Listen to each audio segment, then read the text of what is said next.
We going live.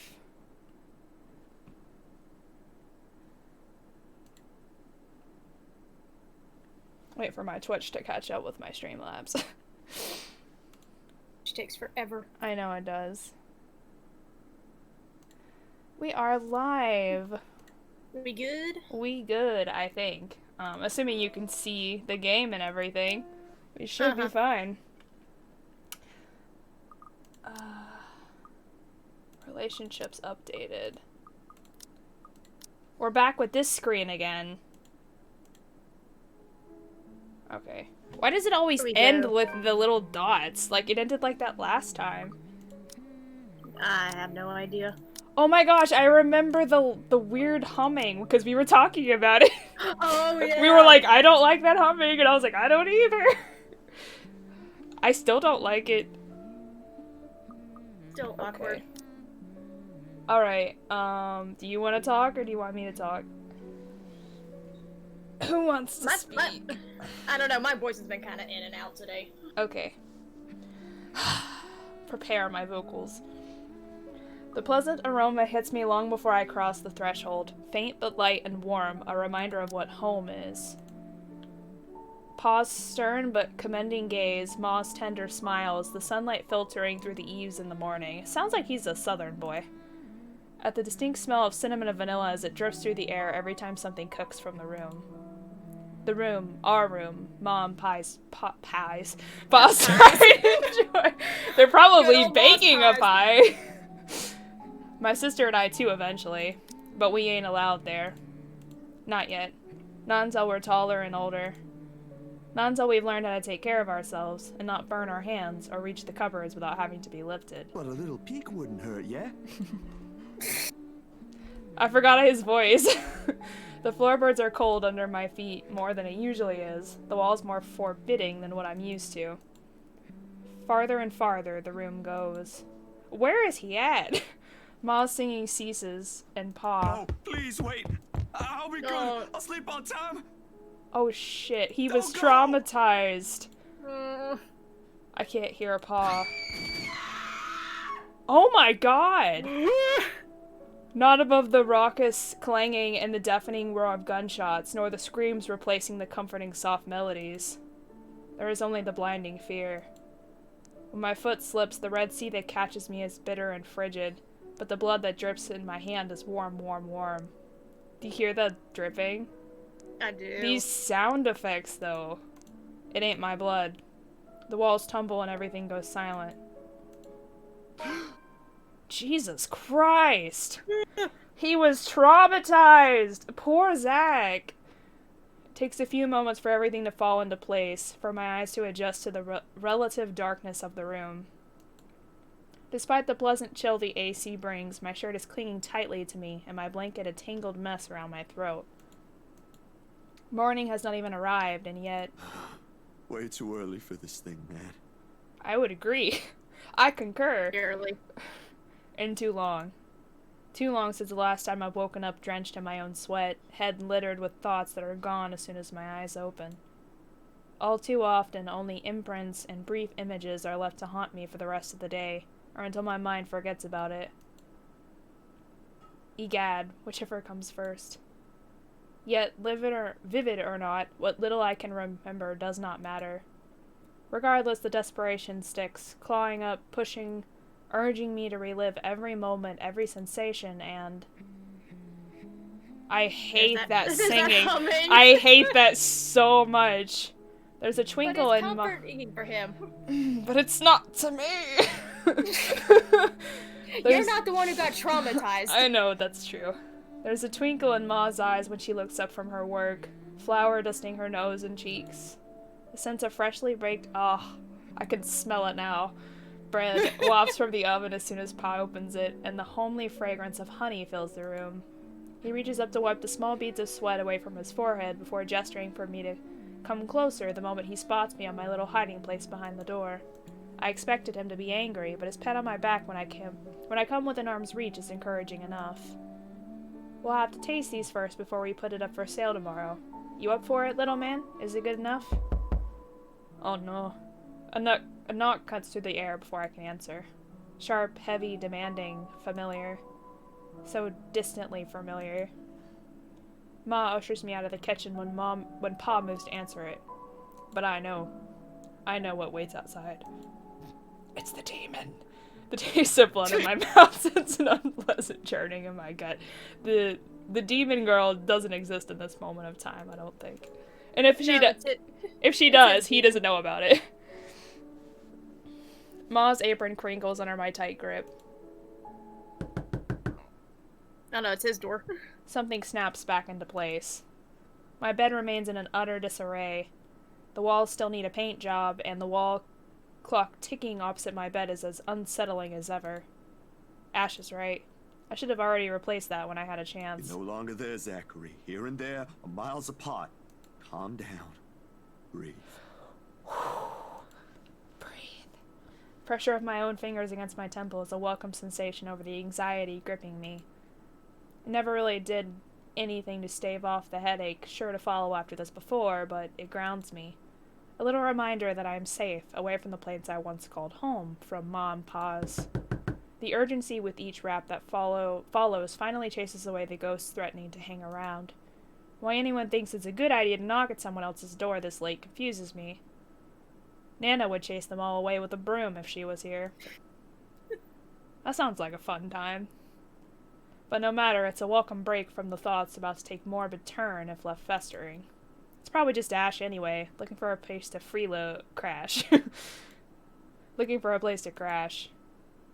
Wonder of wonders why he's bothering me with the courtesy that he never did so before. Even with that hunch, though, habits compels me to check who it is first through the peephole. Better safe than sorry, they say. I haven't even played the game, but I have anxiety about peepholes at dead of night after watching people play that. Oh god, yes, that's so freaking anxiety-inducing. Like, go away, move past. I hate every corner. I know, right? Except the person that greets me on the other side ain't him. Unless his hair grew longer overnight and started wearing a ponytail, of course. Is it Isabel? Which I highly doubt will happen anytime soon, no matter how funny that looks in my head. I waste no time opening the latches. Isabella. It is! She's alive! She's alive! Oh, sorry, it's Isabella, not Isabel, my bad. Hannah kept calling her Isabel, and now I'm calling her Isabel. How dare you? How dare I? Wait, did I put... What'd you do? No, I was gonna look for... Did I write Isabel in that chapter when I updated it? I did. I have no idea. God damn it. I wrote Isabel. How dare I do that? I am a terrible human being. Hold on, I gotta go edit that now. Now it's bugging you. It is. I always know which part it is because it's the precious cinnamon roll. I blame picture. What is it? That was still my favorite picture out of that whole entire part. Whenever oh yeah, that's the best. I loved it. That's still my favorite scene. Okay, we should be good now. There's something I can't quite pinpoint in her eyes when she looks up. Probably sheer terror. Her face a pallid shade, shoulders tense, breathing heavy, and an uncontrollable shaking in her hand she's trying to hold back. There wasn't much Isabella in the last route, was there? No. It was mainly everything prior. It was mainly Luke and a little bit of Zach. And Rebecca a little bit for that one portion. And like a little tiny cameo of Ash for like a second. Yeah, for like 1 second. But it was because of Rebecca that happened. Hide if I didn't know any better. Hey, Zach. Sorry. I know it's weird for me to show up at this hour, but you were the closest to my office. Bella. That her name comes up Bella because it's his perspective. That's cute. That's so cute. No. It's perfectly fine. I'm not really working on anything right now. You know, just trying not to give in to my nightmares. Do you want to come in? Is it all right? I know you should be sleeping at this hour, but I thought... I'm sorry, I just thought... I have no idea why I went here. My feet just moved on their own after I got out of the office. Oh, this is after. Mm-hmm. So she escaped the office. Okay. Sorry. Oh, I would be freaking out. Like, after that. She trails off. Probably why she was like humping. Yeah, her voice lost in the muggy night air. I wait for her to say more, but instead her only response is a downward shift of her gaze, back to her still trembling hands as if the motion alone is enough of an explanation. A minuscule gesture. Easy to miss if one is not paying attention. But for someone who has seen the same expression on the mirror, done the same thing too many times when night terrors are inevitable, it is not. Hi, Pandora! Hey, don't worry about it. At least you knocked. Ash just barges in and crashes on the couch whenever he feels like That it. sounds like Ash, yes. I swear, that guy is one fine hairline away from being a criminal. Even though he's a cop. Besides, Go figure. you already know Yeah, you right. can count on me whenever. Without waiting for her answer, I step away from the door and saunter over the kitchenette. For a few good seconds, only the clinking of the plates can be heard over the constant tick-tock. Late as it may be for a snack, the familiar motions keep me occupied, steering my mind away from dangerous, dangerous thoughts. Isabella's company is not unwelcome either. Whenever her reasons for showing up here at such an hour doesn't matter. I'll be damned if I just turn her away, frazzled as she is. I don't like the squeak of that door. The door clicks shut behind her when she finally enters, feet scuffling softly against the tiled floor. In all the years I've known her, she has never once lost her ever upbeat spirit. Yet in this particular moment, as she stands in my doorway, holding her arms close to herself, it's as if I'm looking at someone completely withdrawn from the person I've come to know all these years. Do you want to drink or eat anything? I haven't restocked my food stash yet, so ingredients may be a bit limited. But I'm sure I can whip something up with what I have here.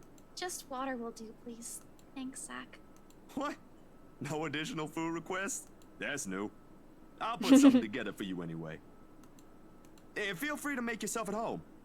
You ain't exactly a new visitor here. Although my room's not at its most presentable right now. Sorry. New freelance gigs and such. Didn't have time to fix things up here lately. It's okay. I don't mind. Usually she'd have something more to say about that. A quip, a witty remark to provoke a laughter or two. Nothing from her this time. Only a weak smile before she takes a seat on the couch, and a silence that stretches out until what we left hanging feels disconcerting. Before everything turns stifling and awkward, I continue talking, if only to keep the dead air at bay. I was about to say, he doesn't know anything. Like, I think he saw that one screenshot, like, with his camera. Yeah, I think that was it. And that was it. That's all he's really seen. So, like, how's one supposed to keep a conversation going when the party you're talking to is like this? Can you believe this one client we got? Boss had all my scheduled shoots shifted after they caught wind of this couple buying a new property. Man, must be nice to have all the money in the world. The world itself moves for you, huh? She just curled up on one side of the couch and hugging her knees close when I bring the tray carrying the sandwiches and the water she requested. She starts to straighten up as I'm unloading the contents, but pauses as soon as I hold up my hand in a halting gesture. So, was the stuff with Hannah before the office scene? Yes. Okay, so he hasn't gone to the mansion yet, correct? No. Or has he at this point? I'm not This sure. might be the night before. Where's the, Because I think he said he timeline? just got the gig for it. But that hasn't updated yet.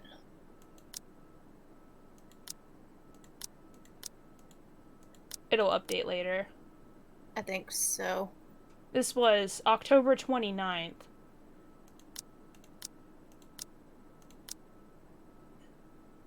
So that was the 24th.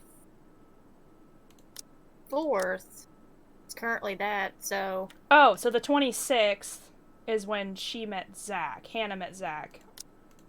So yeah, he hasn't done that yet. So he actually hasn't seen it yet. Okay.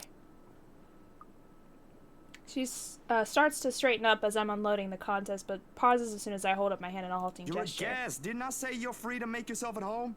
Here's your water. Careful. The tremor in her hands, though lighter still hasn't subsided when she reaches out for the glass. I give her a questioning look, but she is quick to avert her eyes, keeping herself occupied by taking small gulps of water. Or maybe she just doesn't want me asking questions. Worrying. The sudden loss for words, this bout of quiet not normally present in our chats. Even the creaking of the old chair when I casually take the seat is a welcome break. Although the company's familiar, this has gone way past unnerving. What happened? Overtime at work? She doesn't answer immediately. Try a ghost demon. Another another gulp drains her glass of its remaining contents. One would think it would be enough to help her recover, yet she doesn't lose her taut grip on the glass as she cradles it on her lap. Her eyes take an unfocused gaze when she speaks again. Yeah, boss handed me extra work today. After what happened to Rose. Rose. Oh yeah, I forgot about Why do I Rose. feel like you've mentioned her before? Sorry, I'm better with remembering faces than names. She was my coworker. That will take some getting used to. I was just talking to her the other day. Was? Did she resign or something? Oh, he doesn't know that she's dead. I don't think he saw the news. Damn. Well, he's been doing so much work, like freelance work. You've never met her. I think I did mention her once or twice. It doesn't matter. You probably heard her name recently from the news than me. Something clicks then. A little memory from the night before. The bright red light from the dark room, the strong odor of the stop bath, the television's barely audible murmur in the background, and a glimpse of a bloody room. The news is everywhere, even in the morning that follows. I just didn't think its effects would strike someone this close to me. Oh. Damn. I didn't mean to bring that up. No, like I said, it'll take some getting used to, but it'll get better. I hope it will. Things might become a little busier for me, though. She left a lot of things unfinished, and I'm one of the few people in the office who knows how she works. Boss thinks the transition will be easier if I handle it. That explains it. Well, just don't forget you still need rest. Even the most hard-working people I know don't keep hours as late as this. Hell, the subway stopped running hours ago. Crime rate might be lower here than most places, but that doesn't mean you can walk around freely in the middle of the night. It's just for today. Still a good thing you dropped by here first. I'm not just about to let you walk out here alone, especially not in the middle of the night. Who knows what else could happen? I'm not saying you should go right now, but I could accompany you home if you... No! Wait, please! The vehement tension in her voice makes me pause, and it is in this instant that mask she's been keeping up falls apart, if only for a short while. Right then and there, I understood what's hiding behind her unfocused stare from the moment she arrived. Fear. Pure, unadulterated fear. It's disturbing to see such marring her usual upbeat countenance. With a sigh, I cross the small distance separating us and kneel in front of her. She doesn't flinch when I do so. However, the way she appears to make herself smaller against the couch is telling enough. Bella, this ain't just about your coworker, is it? What is it really about? I'm all ears. The sound of glass shattering runs through the air as soon as her hold on it loosens. In the span of a few seconds, her breathing grows labored. I don't know anymore. She claps her hands over her ears, pressing it tightly against the sides of her head. Her voice grows weaker with each word, each plea coming out of her mouth. Please don't leave me alone. I don't want to be alone right now. I can't shake it off. Everywhere's not safe and... All right, Isabella. Look at me. Look at me. My hands are firm on her shoulder when I pull her up to look at me. It takes every force of will to ignore the terror in her eyes in favor of taking control of the situation. Too close, too similar. Breathe. Breathe. You're safe here. Inhale. Hold. Exhale. Stay in the present. I'm here. No one's gonna hurt you. Do you want to talk about it? The force with which she shakes her head is enough reason to drop that topic altogether. No more. Please. No more. I don't want to remember anymore. Kate, no more talking. I won't ask anymore. Can I get you anything? Another glass of water? I think I have a tub of that pistachio ice cream you love so much. He just has that on hand, like, just in case she drops by. Never know. You know? We're gonna have to clean I like this mess pistachio ice first. cream, actually. Will you be fine on your own for a little while? She nods lightly before retreating into herself again. No more words are exchanged after that, and I take that as my cue to start cleaning the shards littering the floor, before either one of us get hurt. The quiet hum of the AC is a pleasant distraction as I go over the menial task. More so than her ragged draws of breath or my little feeble attempts to tell a quick story or two. The latter does the trick. And soon enough she has already drifted off by the time I return with the promised glass of water, her chest rising and falling in a steady rhythm, the strain on her shoulders gone. I would have passed the hell out, too. That's exhausting. I'm surprised she didn't. Yeah, right? It's exhausting, like, being that terrified. Frankly, I've never seen her this still. She mumbles something I don't quite catch when I carry her to the empty bed and hugs herself tighter against the mess of blankets. In spite of the fact that she appears relaxed, the small frown on her face hasn't quite disappeared. Whatever happened to her won't be leaving her anytime soon. But for her sake, I hope it won't stay long with her. Because no matter what promises I've made, this is a kind of fear no person could shield her from. I should know. There are still questions left to be answered. I have a shit ton of questions. But the late hour, coupled with the sudden exhaustion, made my old couch a more comfortable bed than it typically is. Okay, so that was October 25th.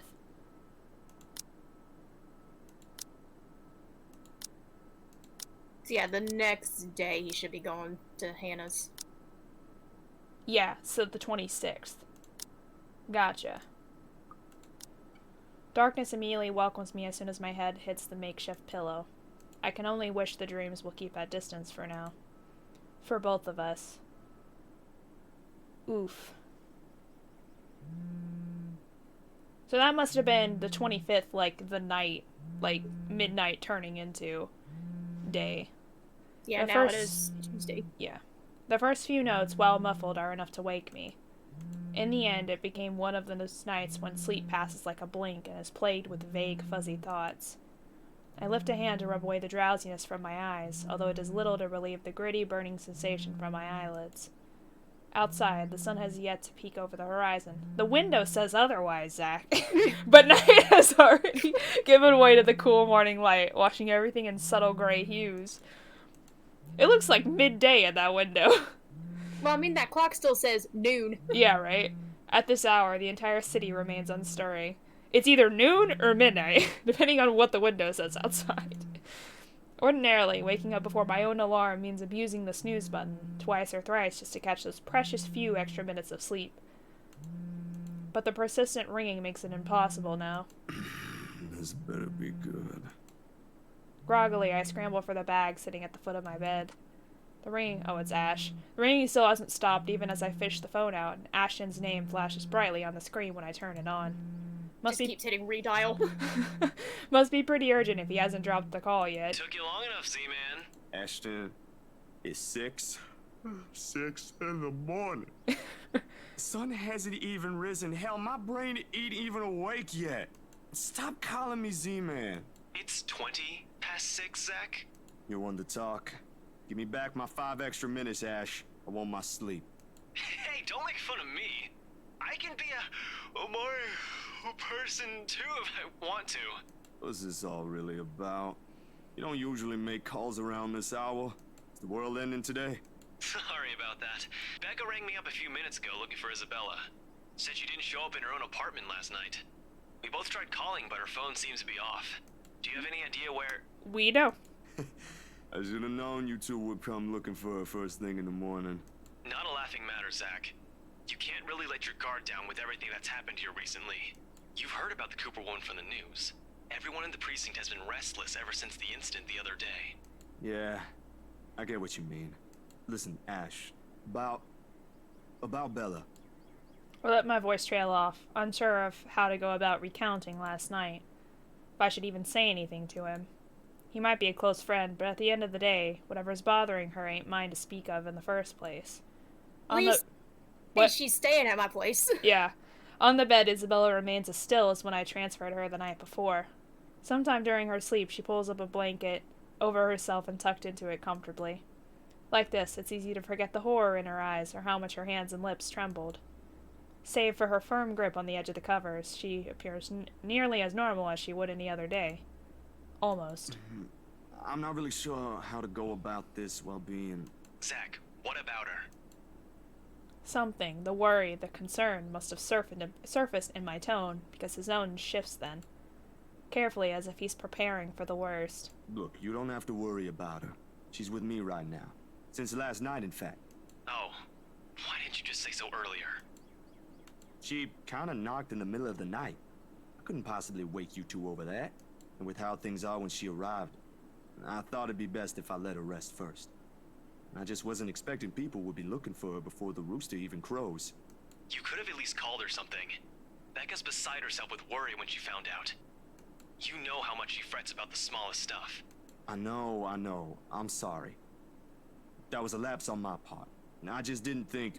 Okay, you know what? Rebecca's worries ain't completely baseless. Isabella hasn't been her usual self since the movie. Maybe even before that. I don't know if I should be opening my mouth about this, but... Bella didn't outright say I shouldn't, so... So something's wrong then? I'm not quite sure, to be completely honest. I couldn't get the story out of her. Really? I thought you'd learned something from me by now. That's not it. She was kind of upset, like, what do you want him to do? About to fucking die. Ash, when she appeared at my doorstep last night, she was shaking, and when I tried to ask her about it, she just panicked. Had this frightened look on her face. I'd be surprised if this was the first time I've seen it, but it ain't. Dude, the first time, she was screaming. First time? When was this? You weren't talking about the thing in the movie house, are you? Because that was just us fooling around. Granted, I think I went overboard with the joke, but... No, it happened the day after. When she invited us to lunch, you weren't there. We were walking one second, and then the next, she's crying out. Oh, was that the one with the window? I think so. I think that's that I'll one. be straight with you. That scared me shitless. Scared me too. Freaked me out. It bothered him if the way he falls silent after is telling. But whatever his opinion is stays absent from his voice when he speaks again. He's always been good with that, hiding what he thinks. Did she say anything else? Nothing. Won't tell me anything aside from a few vague words. I didn't want to push it. Where is she? Is she still sleeping? Right here with me, still sleeping. Should I wake her up or something? Let her know you guys are looking for her? No need. Let her rest. I'll drop by in a few. Today? Don't you have work at this time? I mean, I can drop her off home myself before meeting my client later. Look who's talking. My schedule's flexible, Ash. Last time I checked, you're the one who didn't have that luxury. How on earth do you think I'm able to tag along when you need me? It's not completely out of the way. They live on the other side of the town from you, Ash. Your definition of out of the way is a little screwed up, you know. It's fine. I have some things I need to do anyway. I'll call you back. I've got to let Becca know that Scaredy Cat's fine. Bye. She's not just a scaredy cat. Like, seriously, have you thought about all the stuff that she's been through? Like, I guess he doesn't know that, but... He drops the Not call. yet. Yeah, he drops the call before I can even get a word in, and for several minutes after, I find myself simply listening as the rest of Luxborn rouses. The increasing sound of passing traffic, the bustle of the nearby shops preparing for the day, the growing clamor of the people while they go about their morning. Not the most soothing sounds to hear following a troubled night, but the routine puts me at ease nonetheless. What's comforting, what's safe, what I'm used to. Nearby, Isabella shifts but doesn't wake, blissfully unaware as the city slowly stirs itself back to life. Was her night as restless as the one I had? Were her dreams as lucid?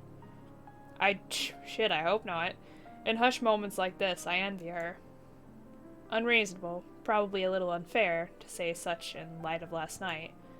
If only forgetting is as easy as breathing. A small yawn escapes me as I rise from the couch to stretch. Luckily, the short conversation with Ash has effectively driven away any will to go back to bed. I still have a day to get through despite the proverbial ghosts hanging around. The orange bottle sitting at the edge of my table is reassuring against my palm the instant I pick it up. The sterile odor of the capsules equally so. Yet the weight they carry is something I've never gotten used to. Years ago, I'd spend minutes, heck, even hours, staring at a single pill prior to taking one in. Now it's just routine, a way to stave off the unwanted nightly visits. Although, I don't think Dr. Navarro will be quite pleased if he ever finds out I'm relying on them again. I do owe him a visit, regardless, especially after missing our appointments on purpose and ignoring his calls for weeks. Another sigh comes out, tired and weary. Then I pop the tablet into my mouth. Zach? What time is it? Bottle in my hand hits the table with more force than necessary. As much as I trust my friends, there are some things I'd rather keep to myself. Morning, Bella. Did you sleep well? She answers the question with a long, drawn-out yawn, one reminiscent of a child. A chuckle manages to come out of my mouth at the sight. In this manner, it's easy to mistake her for someone too young for responsibilities. Inexperienced and immature, even. Easy to forget she was thrust into the role of an adult, earlier than her own dreams can afford, to overlook how surprisingly observant she can be at times. Maybe not on the same level Ash exercises for his investigations, or Rebecca needs for her own work. But it's certainly enough to deftly put what she sees around her on canvas. And if the way her eyes flickers to the table in my hand says something, it is that I won't be able to avoid the questions this time. Only a little. I don't remember how I ended up on the bed, though. Ma doing? You didn't look very comfortable sleeping on the couch, all hunched up like that. It would have been enough for something temporary. Sorry I stole your bed. Hey, it doesn't matter. Besides, what kind of gentleman would I be if I leave a lady sleeping in such uncomfortable conditions? Not in this house. My nana would give me a Not in tough this scolding house. if I ever did that. I'm telling you. That's funny. Thanks a lot, Zach. I know I barged in at a very inconvenient time last night. I wasn't really thinking when I did, and... Hey, it's cool, Bella. I ain't mad at you. That's what friends do. You guys are welcome here anytime. Although Ashton abuses the anytime part a lot. I don't really mind. We might have less wiggle room if all four of us are present, considering the size of this place.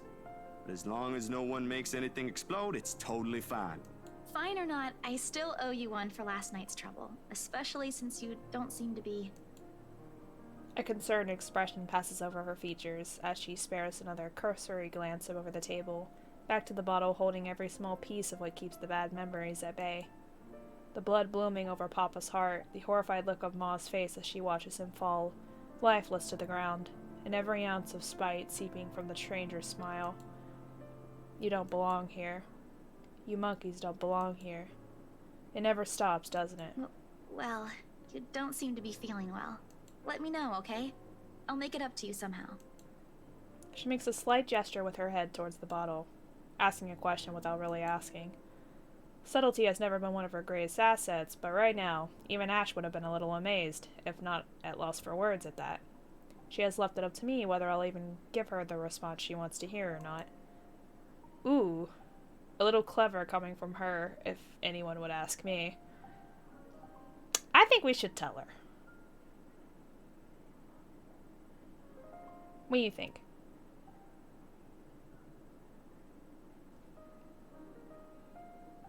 I mean, I don't think it could hurt. I think we should tell her. Because, I mean, she's one of our close friends, and you gotta, share these things sometimes. That's gonna make that go up. Man, our relationship with Isabella is amazing. Like, look at this. But it's never easy, ain't it?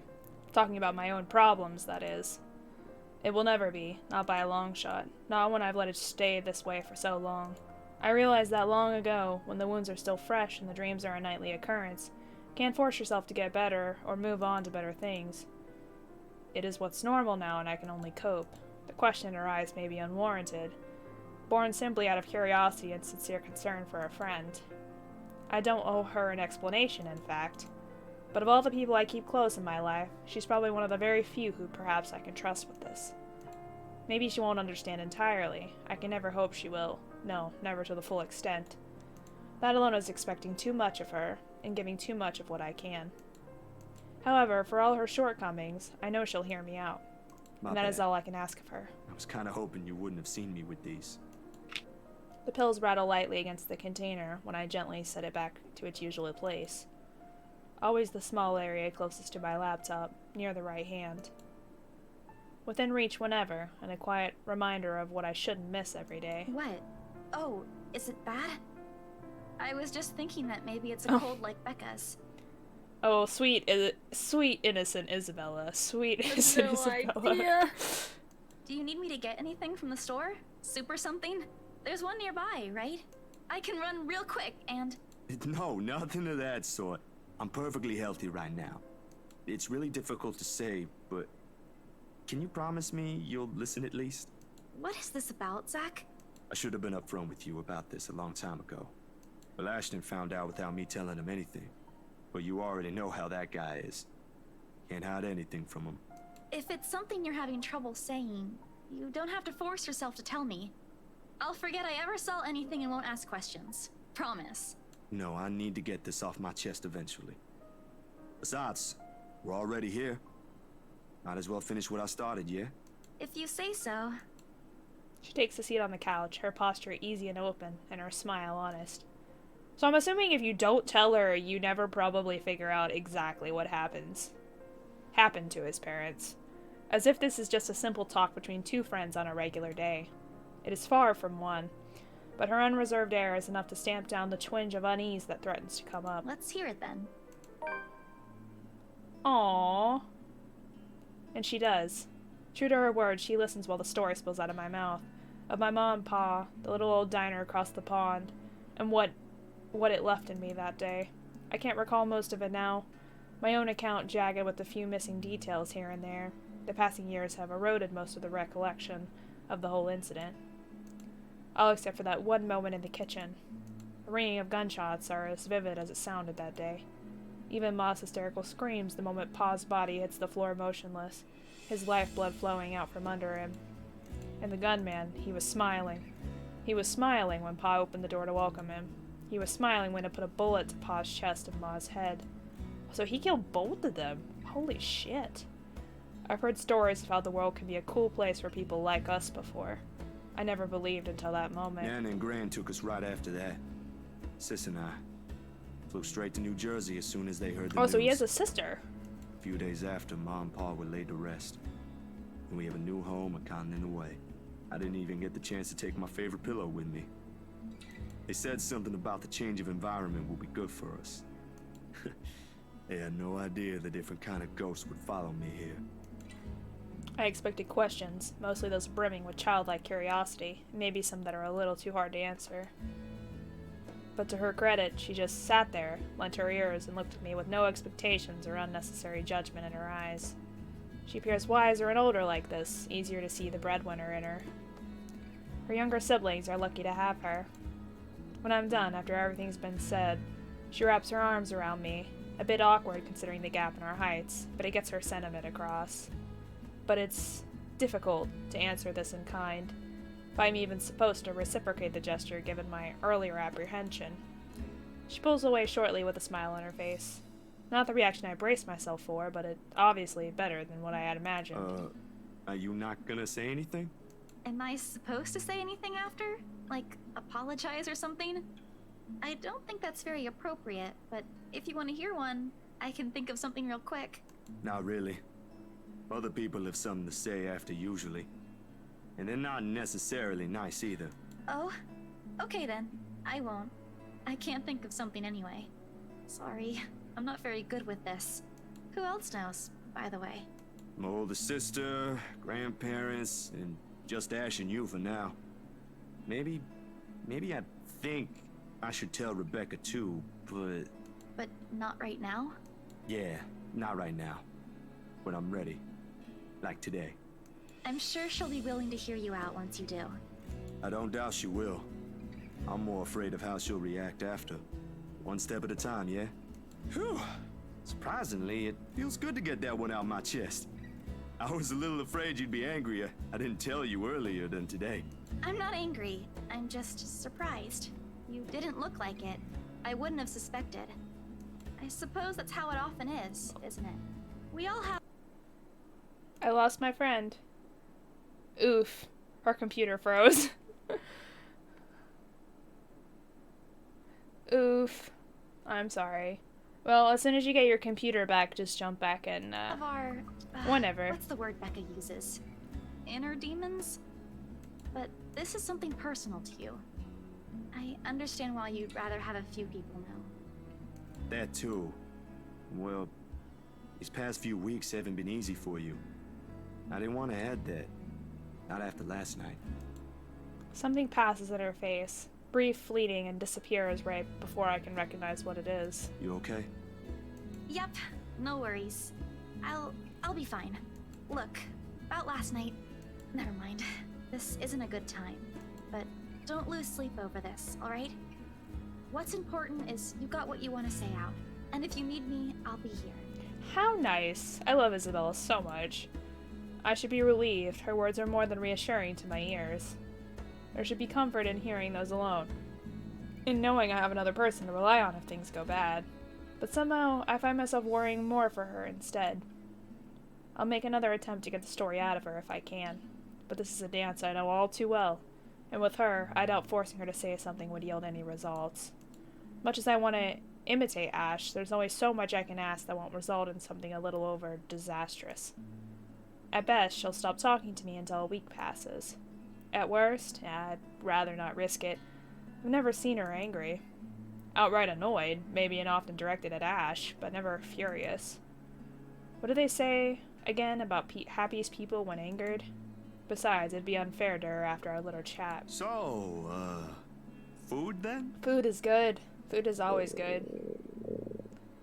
She seems relieved at the brisk change of subject, and as if I had been simply waiting for its cue all this time. Her stomach rumbles at the mention of food. Rather loudly, as a matter of fact. Alrighty, Missy. We're going to get some chow now. Better be quick, though. Can't have your stomach starting a revolution on us here. Don't make fun of me. I'm not that hungry. Maybe a little. I didn't think I'd end up skipping dinner last night. And now we have one starved stomach protesting. Sorry, it'll be nothing fancy, since I'm a little low on stocks. I should probably drop by the grocery store after the meeting this afternoon. I can make a quick run for you if you want. Nah, I've got enough to put together something nice here. Maybe. I Maybe. can always improvise if we're missing an ingredient or two. It ain't like we're going for a Michelin 3-star status here. Also, didn't I say you're a guest? Is this a Filipino thing? Or just Rebecca rubbing off on you? The soft laughter that comes for her doesn't quite reach her eyes. Neither. The answer is neither. Because if she stays idle, she'll remember. On second thought, I might need a little help slicing up the potatoes while I prep the ham. You up for that? He has all of Do this you think ready? instant noodles are all I'm about? I'll have you know, I can cook a mean paella with my eyes closed. All my siblings love it. Sure you can. Come on. I think I know what we'll do with those spare ingredients.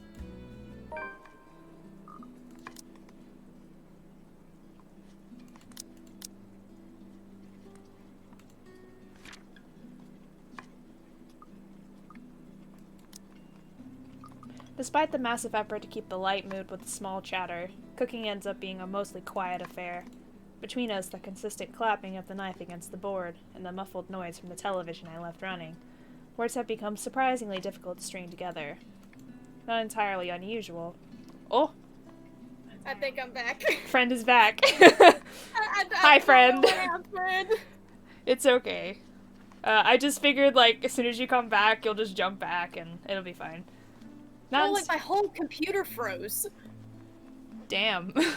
I could What not do perfect anything. timing. Not entirely unusual, we've had moments like this before, but definitely unnerving with how things are now. I really wish someone else would come knocking at the door. Can you see the game still? Yes, thankfully. Okay. Basically, he's just cooking her breakfast. That's all that's happened, so you didn't miss much. As pleasant as Good, this nothing is, happened. breaking no scary like demon lady or anything. You're fine. Breaking Good. the ice or keeping a conversation going has never been my forte. That has always been Isabella's or Rebecca's department. Sometimes Ash's, although most coming from him border on awkward or embarrassing.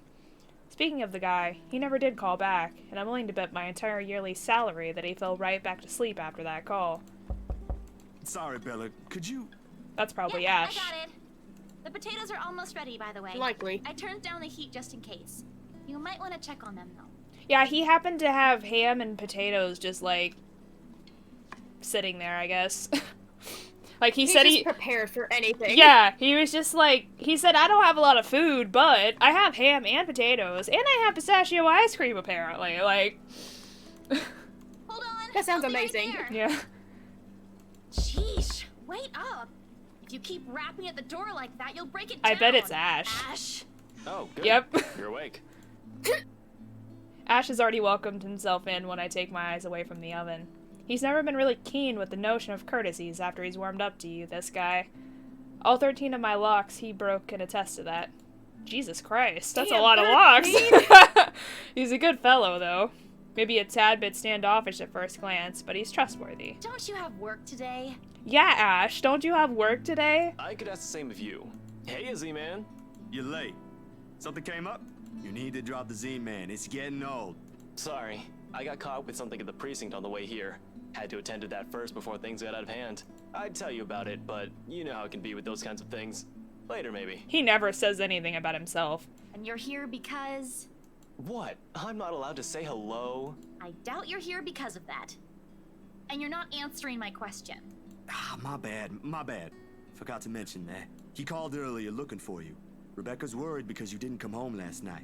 You could have called my cell instead. You weren't picking up.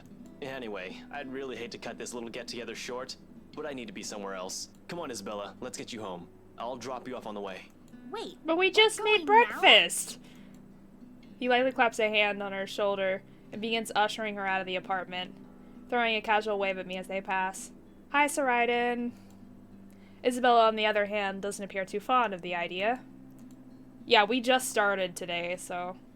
And sure enough, before they could even cross the threshold, she puts a firm foot down, the force alone enough to halt them both and catch the taller man off guard. It would have made for a funny picture. The way Ash almost crashes into her and Isabella giving him an indignant pout over her shoulder. Surprise and confusion are all on his face, all at once. Two things that rarely ever grace it if he can help it. A rare moment even for our small group. If only I had my camera with me. Dang. It's right there! On the counter! It's right there! Go pick it up! What is it? Zach cooked... If it's just food, I'll get you something on the way back. But the food! It's Zach's cooking! Real delicious food that actually tastes like food. At least stay and have a bite. Please? Zach, help me here! Yeah, we just made food together! Come on! These Making a two, damn ham. whenever they are in the same room, sometimes it feels like herding a group of unruly kids instead of talking to two mature adults. One moment they're engaged in a pleasant chit-chat, and the next they're bickering over a minor issue. Well, they're not that old. I mean, they're like in their early 20s, so I think. Wait, At our age. hang on. Profiles. Isabella is 26. She's 31, so she's early 30s. Zach's 30. Oh, he's early 30s. Okay. So they're like late 20s, early 30s. You don't quite get over the young, like, adolescent stage that early, I don't think, though. Like, not like teen No. years, but like you're still like in that stage of where you're that young kind of, I don't know, bickering and bantering and whatnot.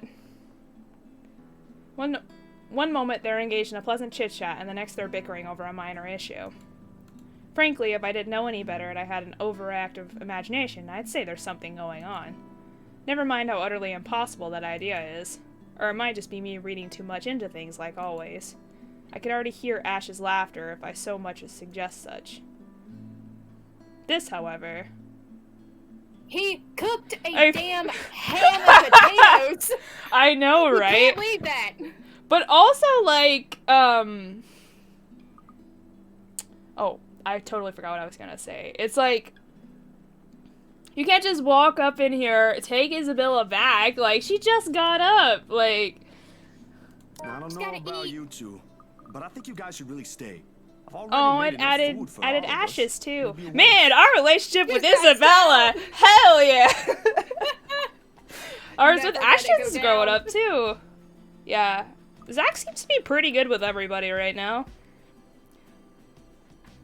Why, I cooked up that special honey glazed ham you two keep on yapping about. Got some scalloped potatoes with Hell onions and cheddar yeah. to go with it too. That sounds lovely. Ding! The oven timer dings. I shoot the two of them an apologetic look before sauntering over the kitchen, mittens in hand.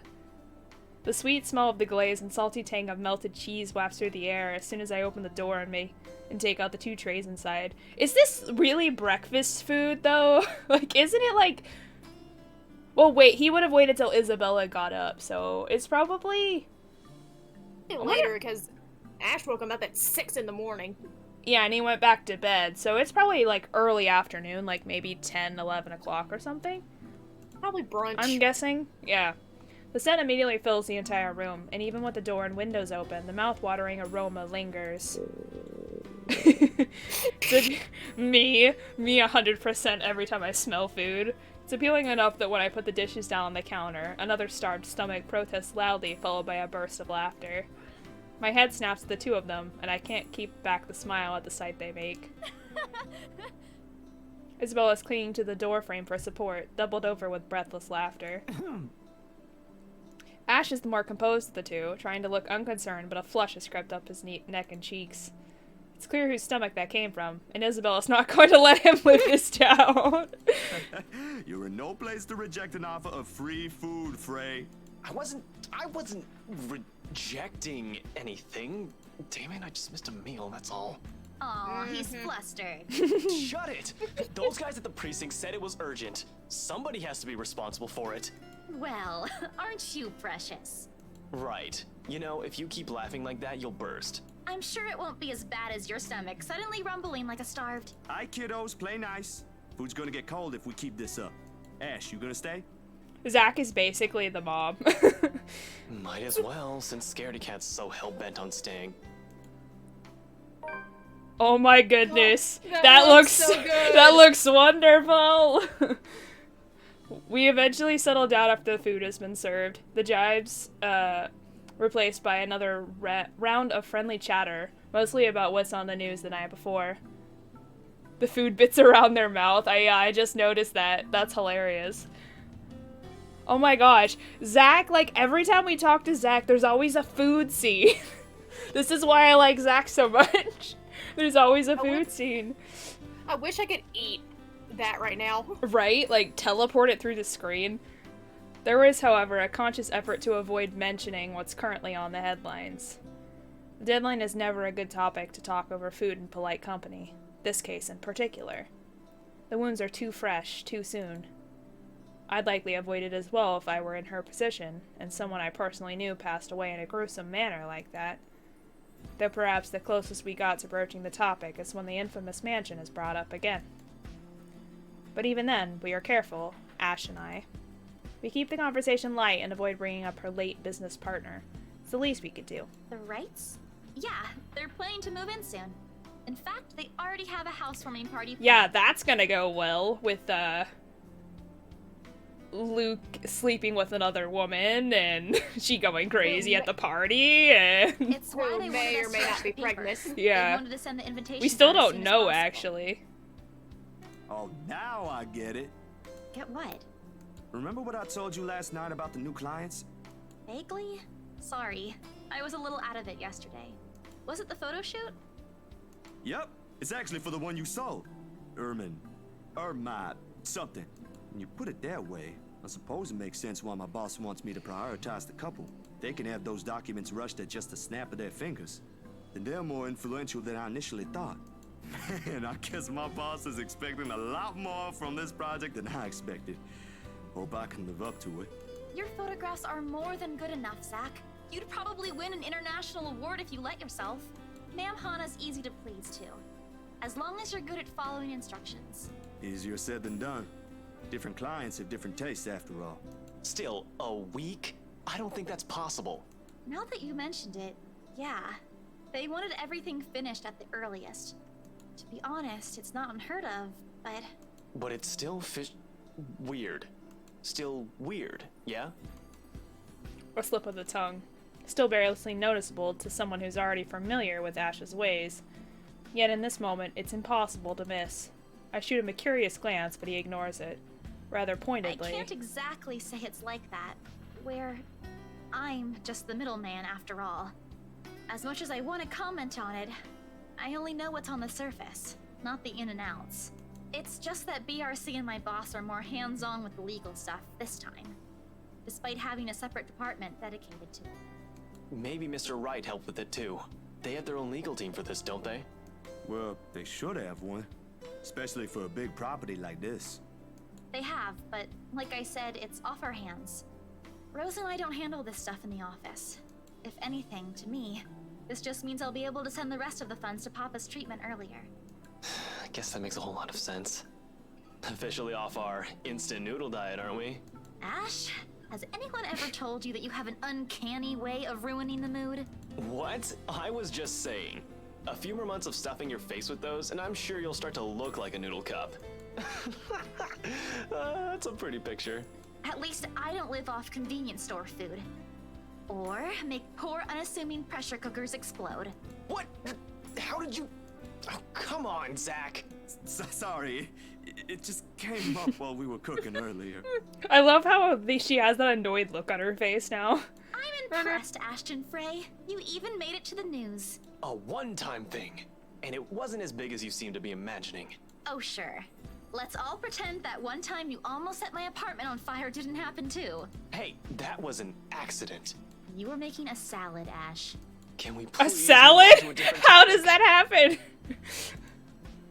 It helps. The casual talk, the harmless teasing, the mundane stories interesting enough to let time pass unnoticed. By the time lunch ends, the shadows are no longer at forefront of my mind. If it's the same for Isabella, for whatever troubles her, I can never tell. These things, the anxiety, the fear, they ain't usually seen, ain't easily forgotten, after all. You go on ahead. I've got a few things I need to ask Zach. I'll be downstairs in a minute. Confusion briefly flashes in her eyes as she catches the keys he tosses over, but he doesn't give her an answer and waves for her to go ahead. How sure are you I won't be driving away with your Shirley? You don't even have a license. Do you even know how to? Papa taught me how. I'm probably a better driver than you. She doesn't have a license? That's... See you later, Zach. Thanks for the food. But I guess, Always has like, to I have don't the know. last word, don't you? You're welcome. I'll send you the recipe for the potatoes tonight. A grin is back on her face when she leaves and closes the door behind her. For a little while after, we're left alone. Ash goes wholly quiet, listening, waiting for her remaining footsteps in the hall to fade. The earlier amusement is gone from his face, replaced by what I can only describe as trepidation. I know that look all too well. When he's like this, he's expecting shit about to go down at some point soon. That wasn't very nice, Ash. What was that with Isabella earlier? You're usually subtler with your questions. They hired you. Hired me who? Don't change the subject yet. What's really going on here? The Wrights. Luke and Hannah Wright. You said your next gig is with them. Is that what this is all about? Just be careful around them. You have no idea what you're dealing with when it comes to that couple. I'd rather you stay as far away from them as possible, but you're already here. Isabella's their real estate agent. Seriously, of all the people in Luxburn. Okay. I guess I'll just have to take your word for it. What's wrong with them? Are there rumors we don't know? He nods, claps a comforting hand on my back, and turns to leave without another word. He's never been good with those. More often he fumbles with what he wants to say, but his actions alone are enough to tell me how grateful he is for the trust. He reaches for the knob as soon as he gets to the door, but he doesn't turn it. Instead, he looks back and gestures with his head toward the table. I don't need to follow his line of sight to know what he's going to ask about. He's likely taken notice of it the moment he entered the room. You back on those? I haven't seen you taking them in a year. Yeah, I kinda had to. It got worse after the film fest. The dreams, that is. I don't think I'll be doing that again anytime soon.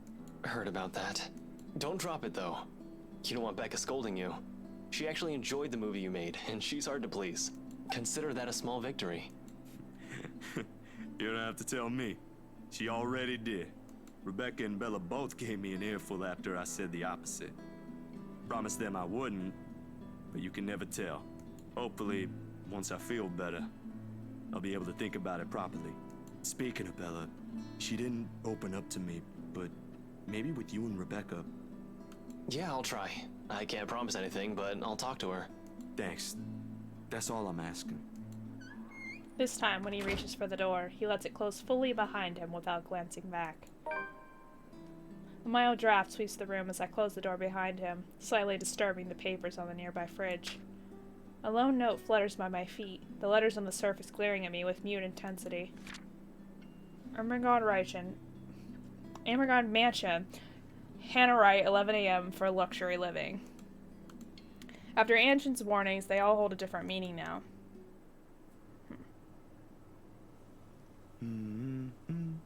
Next 2 days rushed by in a blur, altogether leaving a collective mess of work suddenly piling up in new unexpected acquaintances, or friends. Depends on how you look at it, really. Either way, I'm stuck developing those photos at 3 in the morning to reach a deadline set by an overeager art director. Don't get me wrong, Julius is good, has a vision, knows what he wants, but damn, he can be too enthusiastic sometimes. Doesn't matter when you couldn't sleep anyway. Aww. Now I'm sad. There is nothing new in it, of course. After years of working as a freelance photographer, it's simply something I have grown used to. Get to know people, build a client base, do good work, and cash in some late hours if need be. Rinse and repeat. Certainly takes a while to get some footing on the field, but it's the kind of thing that pays off in the long run as long as you keep at it. Given enough time, you might end up with big names on your client list, names like the Wrights in particular. I never did pay much attention to them, but it's virtually impossible not to hear about them when a local news channel or paper has something to say on their name. A party here, and acquisition there. Sometimes it's a new business venture, other times it's the everyday gossip that typically follows popular people behind them. Not in a million years did I ever imagine I would end up working for such a high-profile couple. And believing that, and the fuss that comes with it, it leaves me no time to ponder over what happened to Isabella or why Ash is so adamant we keep away from the pair. They do seem like the good folk, though, despite the whole fame thing. Well, Hannah, yes. Luke, I don't know. No. Absolutely not. Sure, there was a rumor of running around years ago about him being involved in some business scandal. Well, like, when he talks to Hannah, like, sometimes he's an asshole, but, like, he seems somewhat nice to her. You know? Well, but, like, I hope he's nice to his wife, but to everybody else, he's a dick. Right, but he still could be an asshole, like, to her, you know, and a lot of times he chooses not to. So... But just like every gossip blown out of proportion by the media, nothing came out of it, and eventually it simply died down. Much is definitely left to be said for the husband, but I doubt a woman like Miss Wright would pick him if he doesn't have any good points at all. I think he does have a couple good points, but he has a lot of freaking issues. Mrs. Wright, Hannah herself, though, she ain't particularly bad the way her press makes her out to be. The tabloids had it all wrong, that's for sure. For someone born with a silver spoon in her mouth, well, she ain't exactly what I was expecting. Among other things, the newfound friendship is what I least expected from her. But here we are. Although with a life as public as the Wrights, no wonder it's the woman who often gets the crappy end of the stick. I can't help but feel sorry for her. She's really nice when given the chance. Heck, she might even ended up being friends with Rebecca and Isabella, too, if they weren't living worlds apart. Well, she knows Rebecca, like, pretty well, so... Yeah, but he doesn't know that. Probably. Yeah. The beep quickly pulls me back after my thoughts travel any further. In one practiced motion, I carefully place the wet print I'm holding on a drying rack, and amble over my makeshift darkroom to get the last photos from the water bath. Inside the converted broom closet, the film processor lets out another soft clack before going on its standby mode.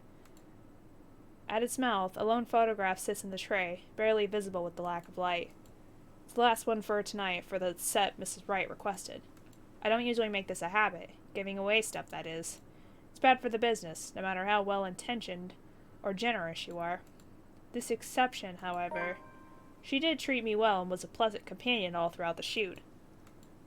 And, you know, flirted with him quite a bit too, but, even if she didn't ask, I would have probably given her a few prints just for the hell of it. Miss Wright ain't such a bad subject matter to begin with. Maybe this is just me, but for someone who has had everything at the palm of her hands, all the money in the world, a loving husband, and a plenty big mansion to call home, she's lonely. Well, it's not exactly a happy marriage. So, she doesn't just appear like it. It shows in the tone of her voice, how she moves, and most certainly in her smiles. Always hidden behind the glamour for the world to never see.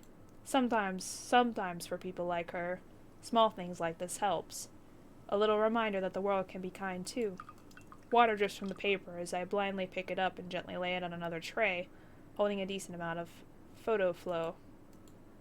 A few seconds under the solution is all it needs before it's ready for drying.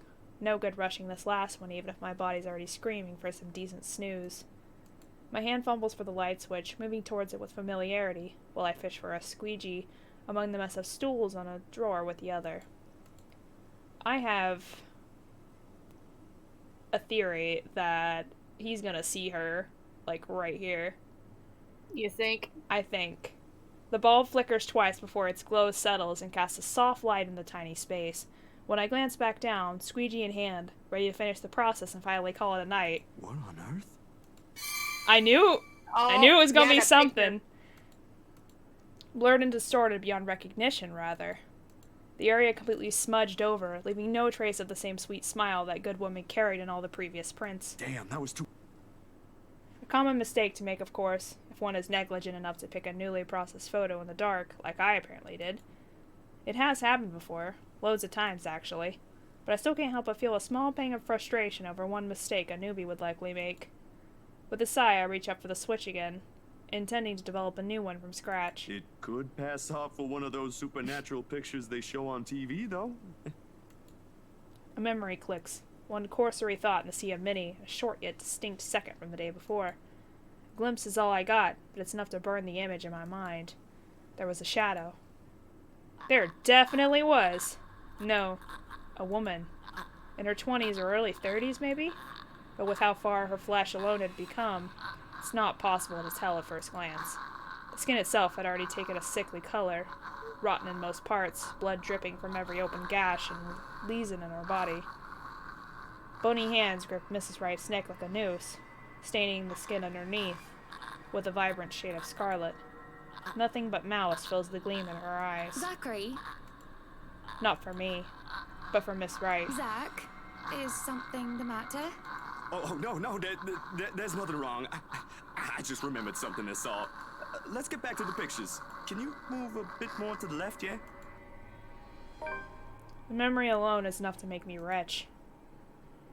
She just wants cuddles? That's some bullshit, nerd. That's some bullshit. So that was the 27th. And what...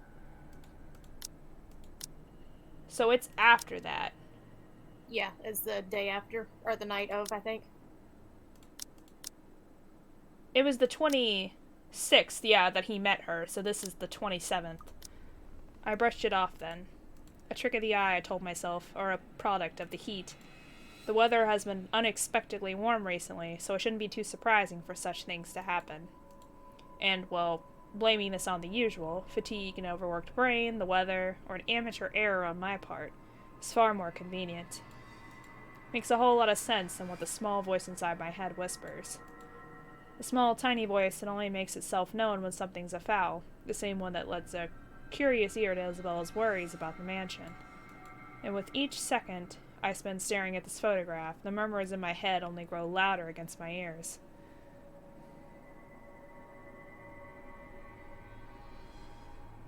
Wait, what?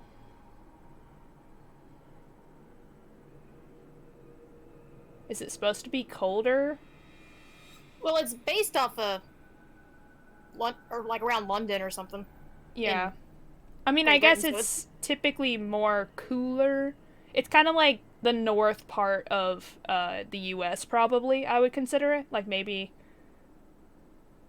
I don't know. Or maybe the lower part of Canada, even. Consistently miserable. Well, I know they get a shit ton of rain, and then it's... I guess it is an island, so you'd get a lot of the draft from the water. And with each second I spend staring at this photograph, the murmurs in my head only grow louder against my ears. Oh, damn. Someone has to know. Oh, shit. Who do we show it to? Well... If we show it to Hannah, she's probably gonna freak the hell out. But if we show it to Ash, he might be able to use it to help investigate. Yeah, but then he'd ask him, well, why'd you fuck it up? I mean, he might just think it's a bad, a bad photo. Like, I don't think he really believes in the supernatural stuff. But if we show Hannah, it's probably gonna freak her the hell out, and I don't know if I want her to be freaking out just yet. She's already had an experience with the thing, but I don't think that has happened yet. No, I don't. That was the 29th, so it's a few days before that. So then maybe Ash. I'm thinking Ash, because at the least, he's going to, like, make fun of us for it, which is just an Ash thing to do. But, like, he might, you know, use it to help investigate or something.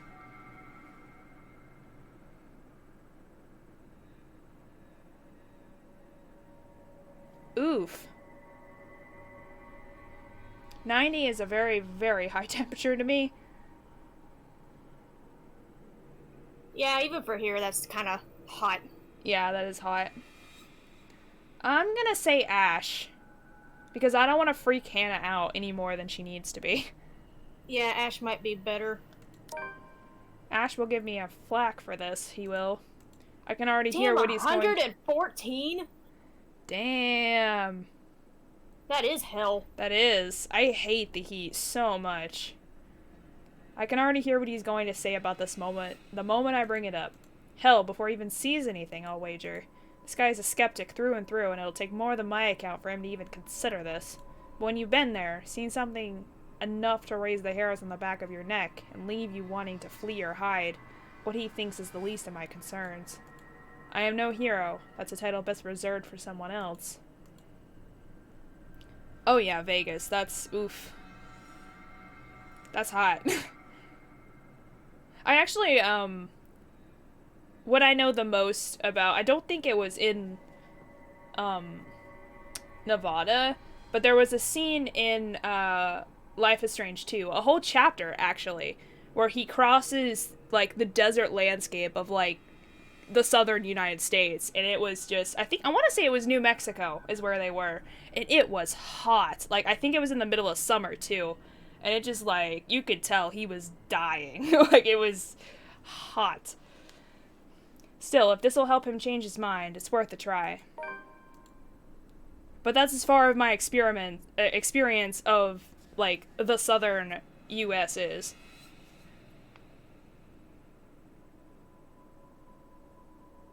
I mean, 75 is a pretty good temperature.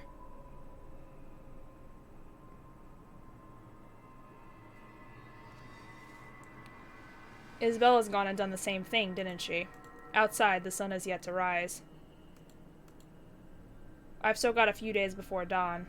Good enough time to mull over how I'll go about this with him. Plenty of space to check if I'll get the same results if I redo the process again.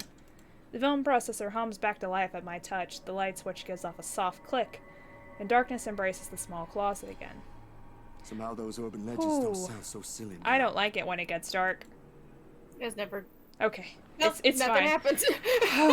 I was, like, expecting her face to show up in the dark.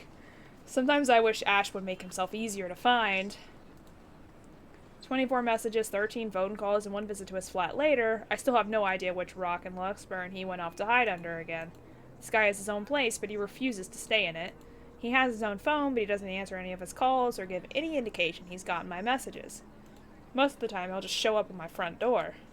Sometimes in the middle of the night, complaining how uncomfortable it is to sleep at the back of the Shirley, his car. Well, then why doesn't he sleep in his flat? As if the old couch in my flat is any better. Nothing new from him, though, but a bit frustrating, really. There's the police precinct, of course.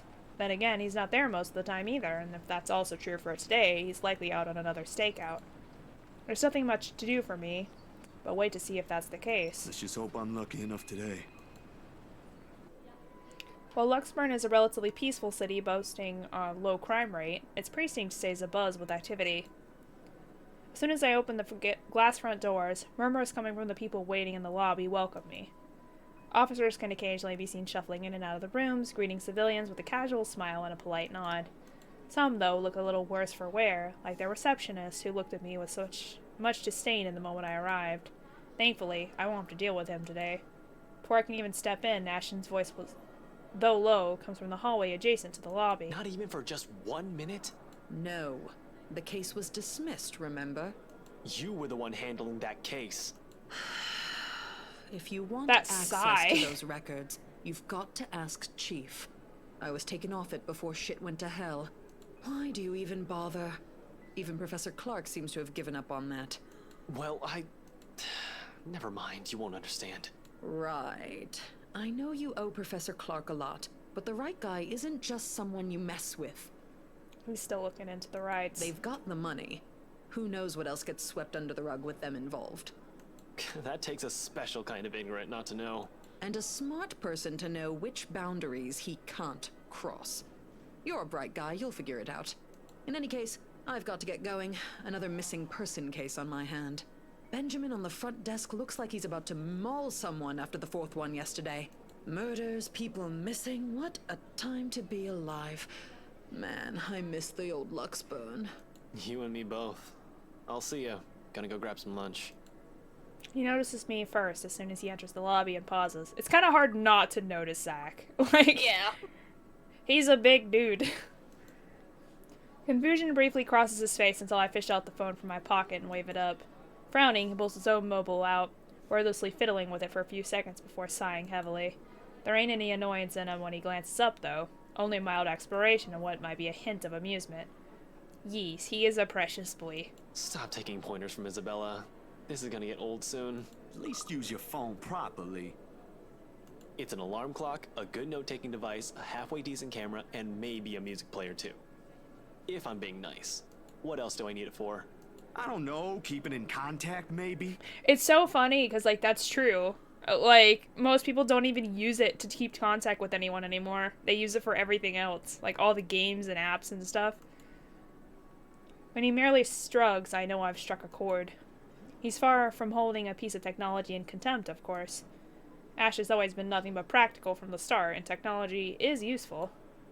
Only when he gets too focused on one thing like a case he's handling, he tends to forget there are other things around him. A little reminder and a nudge in the right direction can get him a long way.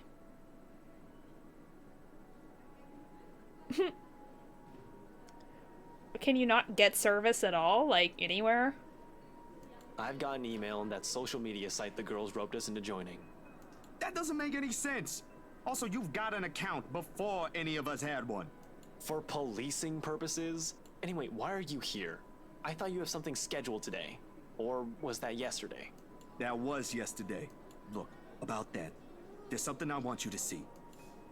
He stops me with a tap on my shoulder, walks past me straight to the door, and gestures with his head toward the very irked receptionist when I raise an eyebrow in question. Over lunch. I haven't eaten anything since last night, and Benjamin there doesn't really like loiterers around here. Wordlessly, I follow after him, but not after sending the poor guy behind the table an apologetic smile.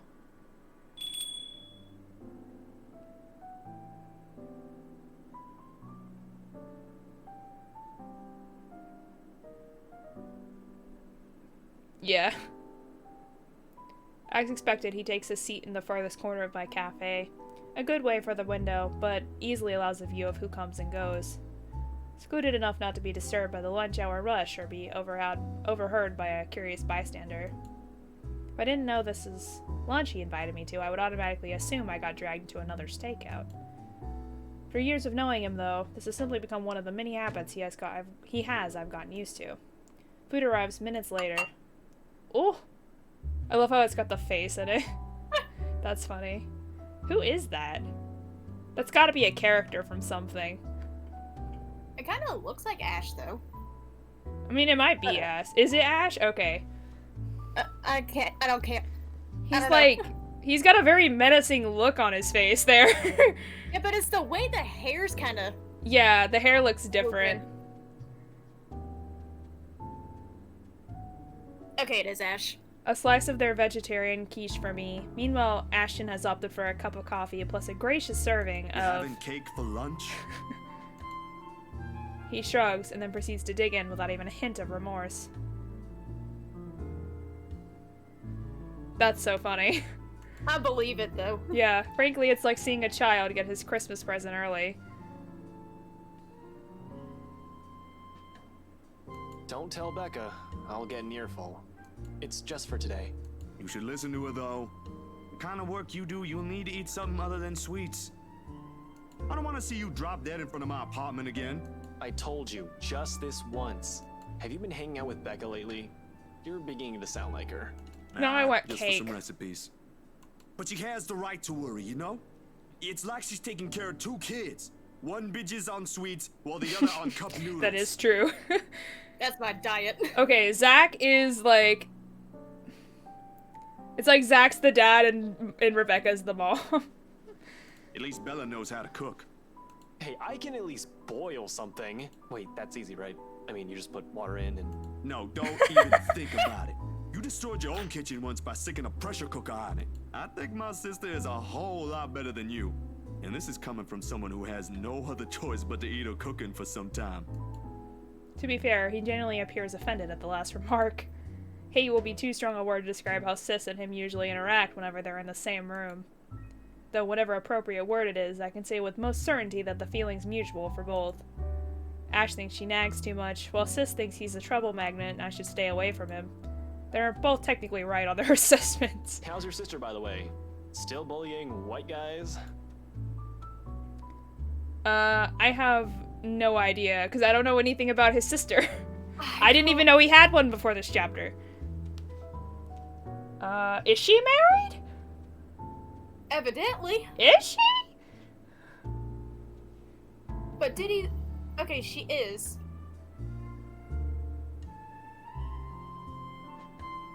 Then I feel like Is saying she she's married to a white guy? I would assume she is, if that's If an option.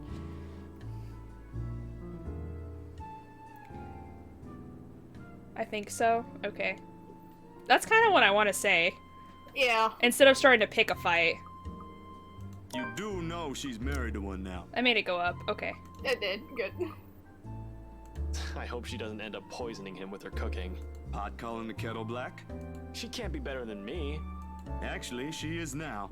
They're planning to start a restaurant sometime in the future. Oh, wow. I was bedridden for days after eating some of the stuff she whipped up. And now you're letting her cook for other people? Don't exaggerate. It was just for one day, and you're the one who refused to leave your apartment. You should come by, though. Sis gave birth a few days ago. Aww. Girl, I've only seen the pictures, but I might visit sometime after Aw. everything's settled down. Zach's an Too many backlogs to uncle. go through for now. Aww. No way in hell. She'll just find something to criticize again. Last time, it was Shirley. He makes a show of being utterly mortified, though I'm quite sure he doesn't mean any of that. He might not say it straight out, but I'm pretty sure he's enjoying the small visits whenever he can. Something about it reminds me of his own family. Sort of like making up for the one he never got back after his parents separated. Sore spot, that one topic, one thing he never brings up in any conversation, if he can help it. And I've never seen the need to be nosy. There are some wounds you're just not meant to open, and for the both of us, the sentiment goes the same way. As if you ain't already on a shit list. You're just afraid of her. In your dreams. But I'll think about it. Can't just drop this thing at the moment. His change in tone is subtle, but his aggravation over the matter hangs completely palpable in the air. Still no closer? The opposite, actually. There's been some slip-ups here and there. Careless mistakes, and let's just say I'm waiting for him to make another one. What about you? How are things on your end? All piled up on top of the other. But I can manage. Still recovering from the expenses for the movie, so the surge in new projects helps. Well, there's this one thing. The expression on his face grows more puzzled with each photo I spread out on the table. Oh, so he made more, and they all showed up that way. There's about 8 of them, all of it reprints of the same thing, Mrs. Wright's distorted head on the photos. He takes a minute to go through each, eyeing the prints warily. The furrow on his brow doesn't ease even as he gathers all of it in one pile and sets them in one neat stack in front of me with a heavy sigh. Hannah Wright? Yeah. How did you... The locket. She never takes it off. Evan's family heirloom. I wouldn't even think about asking why or how he knows that.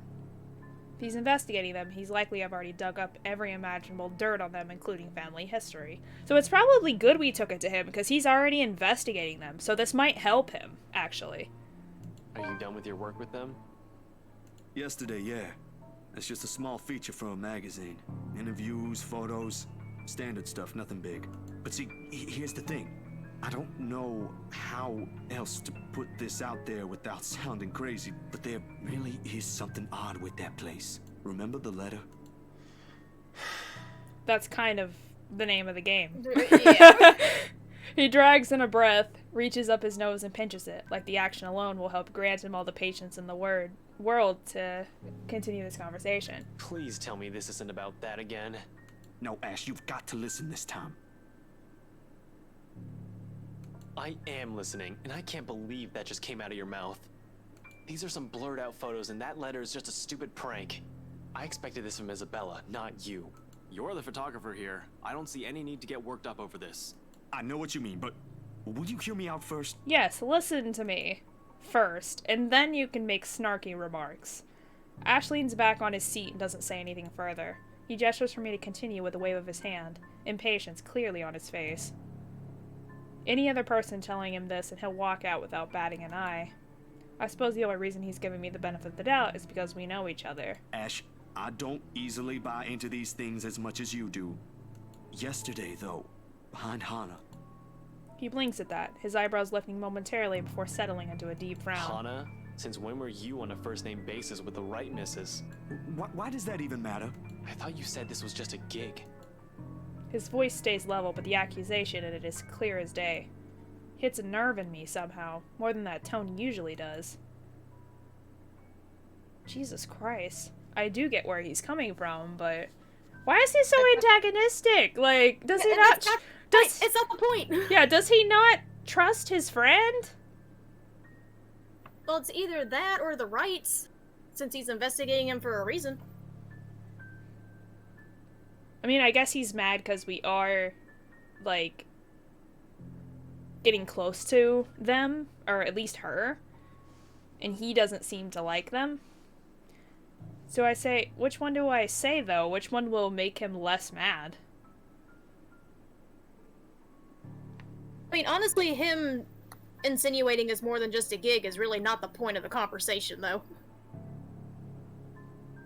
Yeah. So, that's not the point. Oh, that made him go down. Ooh. Well, it's still... He's still above the bar. Ooh. Of all the things I said, my connection to the rights is the first thing he points out.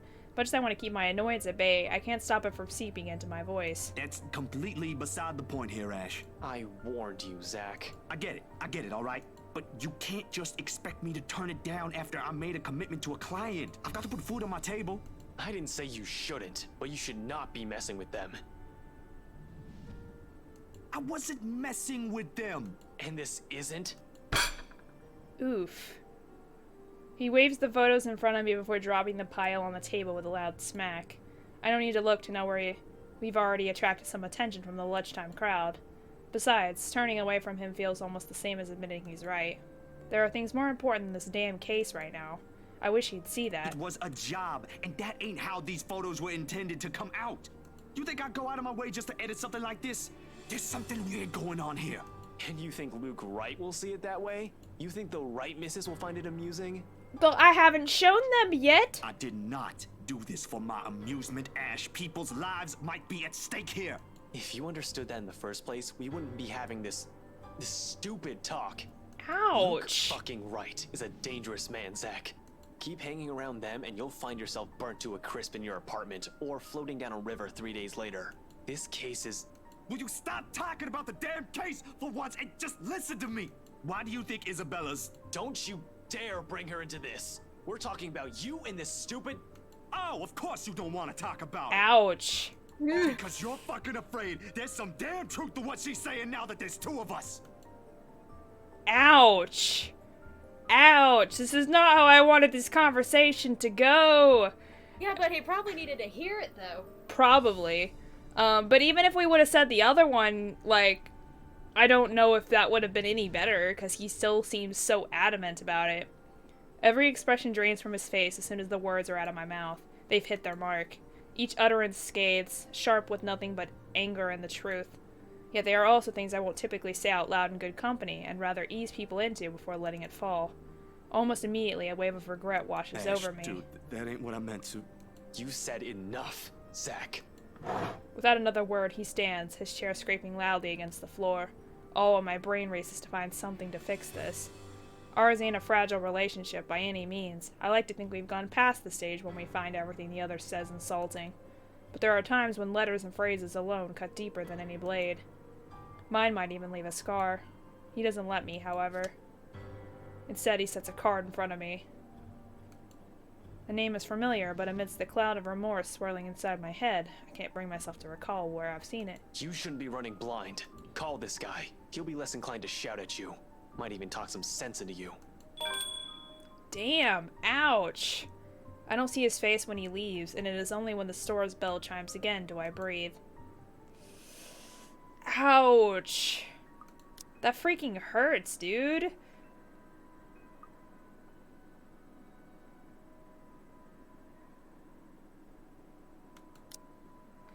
Ouch! I don't know if that's what we should have said.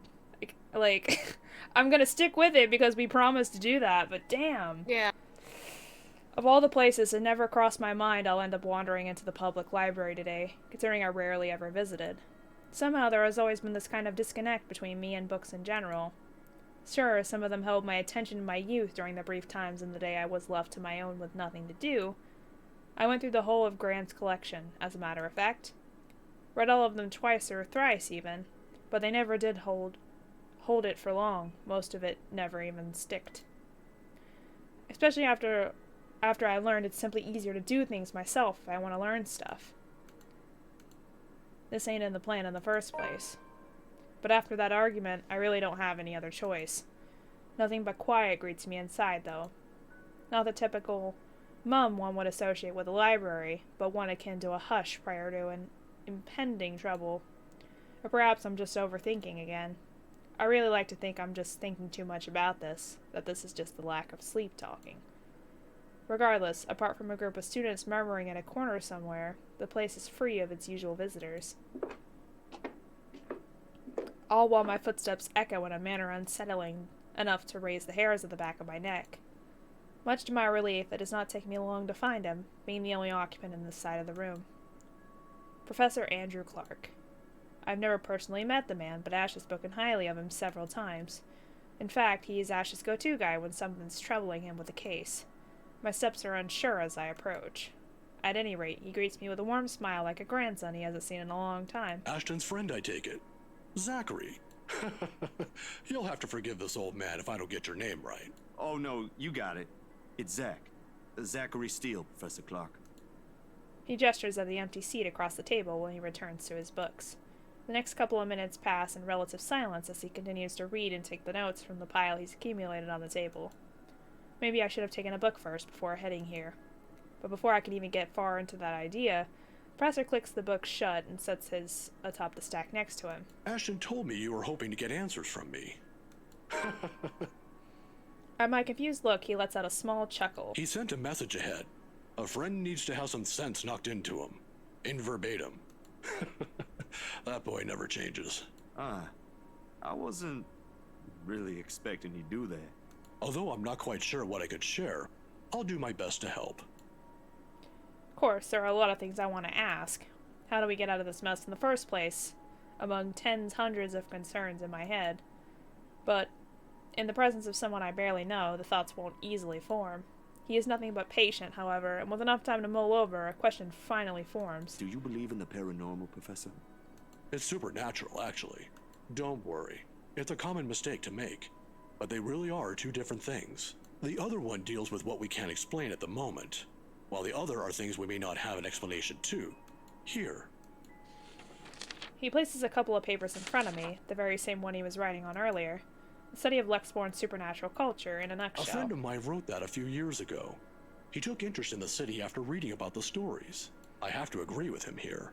Even stories dealing with things you don't see with the naked eye can be rife with culture, and this city thrives on it.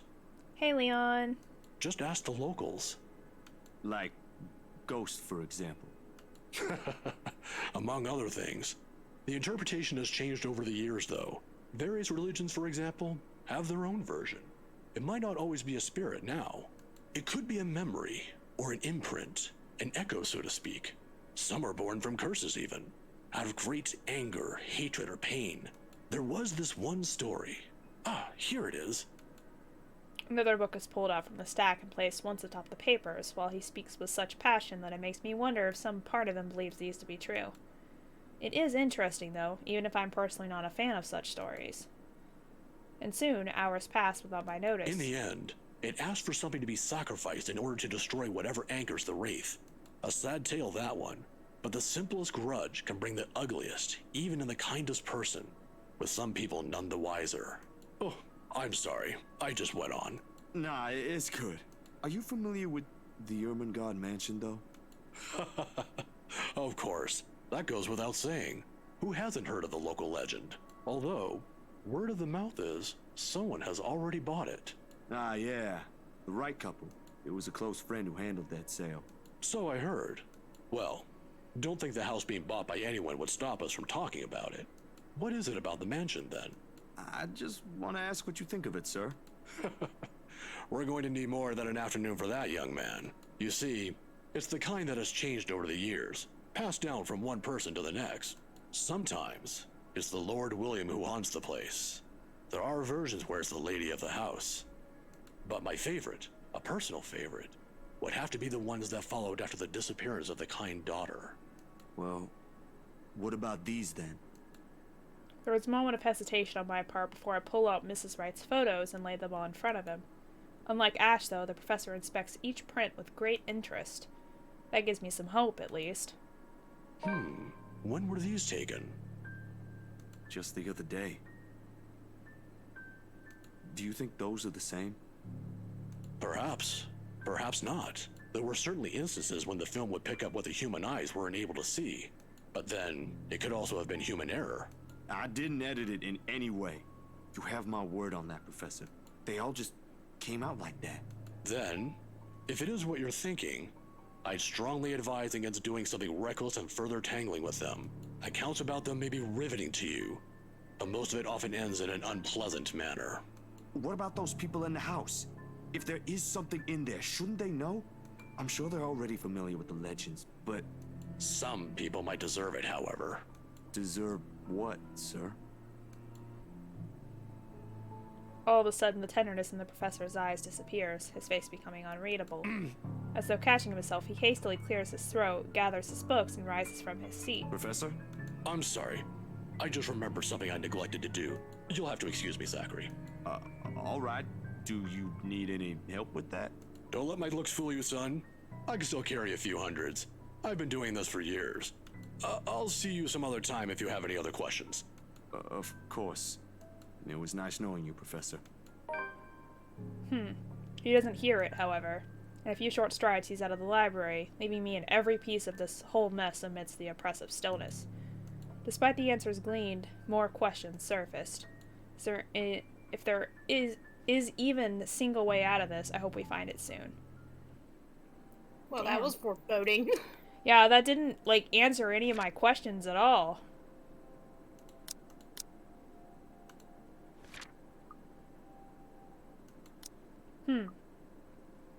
The moon is well into the night sky by the time I make it back home, my heavy treads and the sound of traffic outside echoing in my ears, filling the empty room with some semblance of life.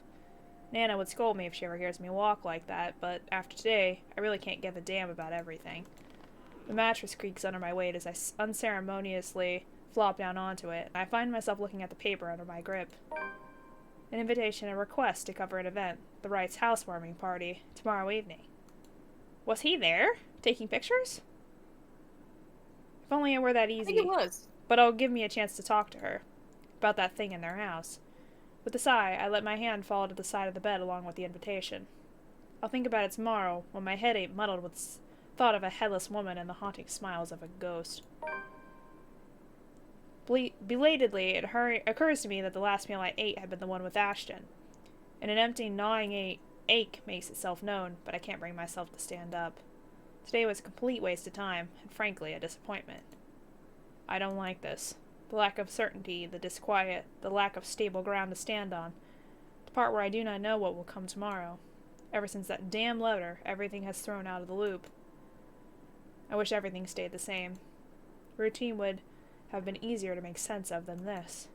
Closing my eyes, I let the noise from the street below lull me to sleep. At the very least, that's the one thing that hasn't changed. Oof. There's that humming again. I hate that so much. The melody carries into the hall long before I cross the threshold. Solemn but gentle and soothing, a reminder of what home is. Pa's firm but meaningful gaze, Ma's wistful smiles, the warm rays filtering through the eaves at sunset, the distinct smell of wet earth and leaves after a long day's rain, and our room. The room. Ma and Pa's pride and joy, a place where we were once promised several springs ago. Yet it won't stop. No, wait! Come back! I'll be good this time! Please don't leave! Please stay! The floorboards are cold under my feet more than it usually is, the walls more forbidding than what I'm used to. Farther and farther the room goes. Ma's singing ceases and Pa. I can't hear Pa. Not above the raucous clanging and the deafening roar of gunshots, nor the screams replacing the comforting soft melodies. There's only the blinding fear, but when the light breaks... Her skin has already taken a sickly pale color, raw in most parts, blood dripping from every open gash and lesion of her body. Bony hands grip Hannah's neck like a noose, staining the skin underneath with a vibrant shade of scarlet. Nothing but malice fills the gleam in her eyes. A scream ripples through the air. That's a long scream, holy shit. That was. Oh damn. Am I gonna have to press buttons? Holy shit. Probably. My whole body feels distant. Every limb heavy with lead, all unable to move at will. Not even so I can wipe the beads of sweat forming at my temple. The rasping of my breath easily fills the room in the wee hours, while I force it back into the steady rhythm. There is a tightness in my chest I can't shake off, my heart pounding against it as if it's about to burst out. Something cold is settled in my legs. Not the usual chill that comes and goes with the passing breeze from the window, but one strong enough to sting, shackle, and leave a frigid sensation creeping up my skin. With every struggle I make, the pressure winds firmly around my legs. Tighter, and tighter, and tighter, all until it becomes too much. My heart oh no! Oh no! My heart stops. Get ready. Another draft sweeps into the room and brings with it the iron tang of blood. But why did his memory remind him of her? Maybe Thick, blood. suffocating, filling my nose with a foul, sickening smell as I shift my gaze downward and it slowly comes into view. Mouth stretched. Oh no! Oh no! God. Mouth stretched in a hideous smile and eyes brimming with nothing but madness. The stench of gore taints the air around me and I can't look away. From it, her, from the terror and death that her uncanny, twisted features alone scream. I try to open my mouth to shout and ask for help, but my voice has left my body altogether. All I have is the painful realization that no kind of plea will ever save me from her. Then suddenly, the bed dips. Oh god! Jesus Christ! God. I thought I was gonna have to press buttons. I was like... I was ready. I thought you were going to. Whew. The brutal plunge back into myself jerks me awake. There is no ear-splitting scream, no wild thrashing of limbs. I feel like him and Isabella need to have a conversation now. Oh my god. Just a painful, constricting awareness that something has wound itself tightly around my neck. I waste no second pulling it, a blanket, away, but allow myself a few minutes to steady my breathing before getting off the bed. Inhale, hold, exhale. 1 step, 2 steps, 3. But the dreams have gotten worse. Ever since 2 days ago, no longer are they the small, cursory flashes that I'm used to, but vivid ones that linger. I can still feel the blood in my hands, the putrid smell of rotting flesh, the sickening crunch of bones breaking with every movement, and her cold, chilling eyes as they bore into me. I draw on one long, ragged breath, and before I know it, I'm walking out the door. Even in the waking world, it reeks. Oof. Ow. A bench on the park is far from the most private place for the thoughts in Luxburn, considering its location at the heart of a bustling city. But in the early hours of the morning, it provides enough peace and quiet for any poor problematic soul who happens to wander here. The city is just waking up, a little later than usual. But knowing what day it is, one can't fault it for being a little tardy just this once. Yet neither the pleasant morning chill nor the soft twittering of birds does anything to banish the images. Every single one has rooted itself in my head, its claws digging deep into what is no longer a safe place to hide in. London Bridge is falling down, falling down. I hate that falling singing. down. London Bridge is It used to be falling easy, down, finding my some presence of family. peace under the guise of sheer Take a optimism. key and I lock can't him hear up, myself talk lock him up, following regular lock him up. routine. Take a key and lock Now? him up, my Now I don't know what to make of family. it. Sometimes it's London easier to Bridge is run, falling easier to down, hide when falling everything's down, falling apart. falling down. That way, you London don't have to be the Bridge first is one to witness when it falling down, does. my Stop singing, I can't hear family. myself! Take a key and lock him It up, worked when things lock were him bad up, with the movie, lock after him up. all. Take It also a worked key when and Mom and lock Pa were him taken up, from us. my Maybe it really is family. better if I just... Hey, mister. Wait, what? The tiny voice gives me a pause. When I look up, a little girl, maybe about 6 or 7, is peering at me. She looks like Rebecca, but if Rebecca had blue hair. Little.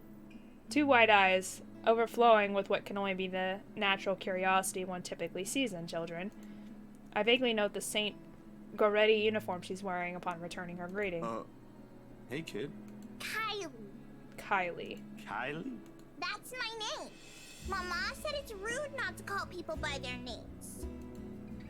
She then plumps down on the empty space beside me. Her little legs, still too short to touch the ground, swings in tune with a song she hums under her breath. I don't mind kids. Nana would often invite the ones in our old neighborhood to give them treats. Of course, by then Sis and I were too old to play with them, but you get used to the commotion eventually. It's not completely as unpleasant as most people would imply. Kylie seems to be a well-behaved kid anyway. Oh, sorry. Nice to meet you, Kylie. Is Mama here? No, but my big brother's with me. He's taking pictures with his camera over there. She points to the far end of the park, the one closest to the street, where a kid is taking shots of something above him. Doesn't look to be birds because all that's on that side of the park are buildings. I don't see what's so interesting with the tip of a building, though. I'd take pictures of dogs if I were him. They're cute. I agree. Or cats. Do you have a camera too, mister? Yeah, I'm actually a photographer. Mama said I'm too young to get a camera. I'm sure your mama will eventually give you one. But won't you be late for school like this? Big brother will get us there on time. Rowan promised Papa. We aren't going to be late. It's sports day. So it's not good if you keep looking like that today. If it ends up raining and we lose, it's your fault. All right, I'll try not to upset the clouds today, kid. Is it because you're sick, mister? Before I know it, a smile is spread over my face. They say kids ask the toughest questions sometimes, and they sure do with how sincere Kylie looks. Lying feels like doing her a huge disservice. No, not sick. Just having a very, very bad day. Why is that? Is that like when my big brother ate all of my pudding? He did that once and I cried. Oh, there's worse thing than that. There's worse things than that. Trust me. I think so. You see, there's this mean girl. She's given my friends and I a lot of trouble. I even got in a fight with my best friend because of her. Hard to keep up when things are like that, you know? Especially when you can't do anything. It's kind of scary. Makes you wish things will just stay as peaceful as they used to be. Maybe she just wants to be friends with you? Oh, I highly doubt that's true. I highly doubt that. No. She already hurt one of my friends. What if she's just sad? Or maybe she just wants help. That's what happened with Melody. I let her borrow my crayon when she left hers. Now we're playmates. It's not really the same thing, Kylie. What she did, they're pretty bad things. I still think there's another reason. Did you try talking to her? That's what Mama said I should do. I don't think that'll work either. Yeah, I highly doubt we can talk to her at all. You haven't even All she knows how to tried do yet. is You grudge sound like noises. Rowan. You're just scared, mister. That strikes a chord. Maybe it's the honesty in her tone or simply the truth in the words itself. I don't know why, but I can't help it. I laugh, loud enough to disturb an elderly couple taking a leisurely walk nearby. Why are you laughing? That's nothing. You're a really smart kid, you know that? That's what I've been doing, ain't it? Go full speed ahead, then backtrack when the going gets tough. Stay in my safe zone because that's what I know. Once, Dr. Navarro said I should be the first one willing to deal with my problems before anyone else. I didn't show up on our next appointment after that. But he's right. And though I hate to admit it, knowing what I've seen, the kid makes a good point too. I've been so caught up thinking there might not be a way out. Maybe there isn't, or maybe there is. But that doesn't mean I should just leave it up to fate. Aren't spirits supposed to be humans before too? Had people they cared about lived a life of their own, smiled and laughed like the rest of us do? Do they really lose all of that after death? You better get to school, though, or you'll miss sports day. You should have won yourself some awards, alright? Alright. Can I show it to you when I do? That can cheer people up, right? In the distance, her brother calls for her, and I take that as a sign to leave. Got things to do, to face, the first steps, they say. Nah, I'm good now, I think. Thanks to you. Besides, Mister needs to go. But you should show it to Mama and Papa. I'm sure they'll be proud of you, Kylie. I will. Thanks, mister. Bye. I gave her a little pat on the head before heading my way. A small gesture of thanks from a stranger she didn't know she might have helped. She may not understand it now, even though at such a young age she already has this understanding of things. But maybe when she's older. When the world no longer seems too big for her. But aren't you going to help me, mister? With what? Confused, I glanced back. Oh no. Oh no, I don't want to help you. Didn't we have a whole chapter titled that letter? Oh! That's disturbing as hell. Whatever cheer our little talk brought has vanished under the shadows suddenly dancing in my eyes. The frigid air is most definitely not how the morning chill should feel like. Bitter, stinging, unwelcoming. And the kid... What do you think, mister? Are you going to help me? What do you want from us? Kylie, can you not? Right, nerd? The response never comes, however, because when I blinked, gone. Hello? Mister? Are you okay? For several passing seconds, I let my stare linger on her face, waiting for any sign of another change. But all that remains in there is the carefree smile of a child. None of the spite, none of the cold, bloody smile. Nothing. I really need to go, Kylie. It was nice meeting you. See you again, mister! Oof. I don't like that at all. I break into a run. I don't look back, not even as I bump into a couple of passerbys as soon as I'm out of the busy streets. Going insane. This is what it is. And if we don't do something soon, we all will be. Oof. Oh, so we're on the 29th now. Right before... Right before the stuff with Hannah. That? Yeah, right before they had that talk with Rochelle and about Rochelle and all of that. The baby. Yeah. Okay. Let's go a tad bit longer. Little longer. Just a little. The tremors followed me even as I got home. I had hoped a little stroll around the block for a few hours would help. Instead, I am assaulted with more images of her. Her smile, the loathing in her eyes, the stench of gore, the horrid crunch that comes with every movement she makes. Even old memories have been sullied by her, and Ma's song no longer sounds as sweet as it is meant to be. In the end, all I got is a sinking feeling I will never be rid of her image, and another ridiculous idea that may not even work. The sun is already low on the horizon when I make it back, and for the first time, coming home feels like more of a chore. Only, I didn't arrive to an empty room, because as soon as I open the door, I am greeted by none other than... Is it Ash or Isabella? It has to be Ash. I'm She's gonna the one guess. that has a key. Yeah, I'm thinking Ash. Sup, Z-Man? Yep. I told There you he we should is. have called him before going And in. Isabella, both! It's fine. Oh, It's Ashton I see first. Thank God he's not mad at me anymore. Jesus Christ. Sitting comfortably on my couch, munching on a bag of chips with both feet propped atop the coffee table. Whatever proverbial stone has made a home at the pit of my stomach automatically flies right out the window at the sight of him. But before any exasperation can set in, my attention is taken by the other occupant in the room. Isabella perches on the other chair in the room, attempting to make herself smaller, it seems, from how closely she's hugging her arms against her. Nevertheless, she gives me a small smile when she notices my stare. Yet somehow there ain't any warmth in it like it's supposed to have. Hey, Zach. Sorry we just barged in here. Ash was... Relax. Z-Man gave me a copy of the key himself. Only after you broke the 13th one? I can't keep replacing them every time you think it'd be a good idea to break into my apartment. And stop calling me Z-Man! I didn't break anything this time. Ash, just because I gave you a key doesn't mean you can just stroll in here whenever you want to. And, hey, is that my... Ash smirks at me because, of course, he has the gall to smirk knowing what he did. He pops in what's very likely the last piece of chip into his mouth and folds the wrapper neatly on the table before throwing it on the nearby trash. From her chair, Isabella shoots me an apologetic smile as soon as the foil hits the waste bin with a dull thunk. Common sense dictates that I should be angry, but after everything, despite things we've yet to straighten out before it blows up in our faces, having something normal play out in front of me, no matter how childish their antics can get, I can't bring myself to muster even a tad bit of it. Behind me, the television starts blasting the music for the end credits of a movie. They have likely been waiting for a while if Ash had gotten impatient enough to rummage through my cupboards and watch something. Of course he eats all of it. Yeah, I was saving that for the weekend. Did you at least share some with Bella? Yeah, share with Bella. Don't worry about it. I'm good, Zach.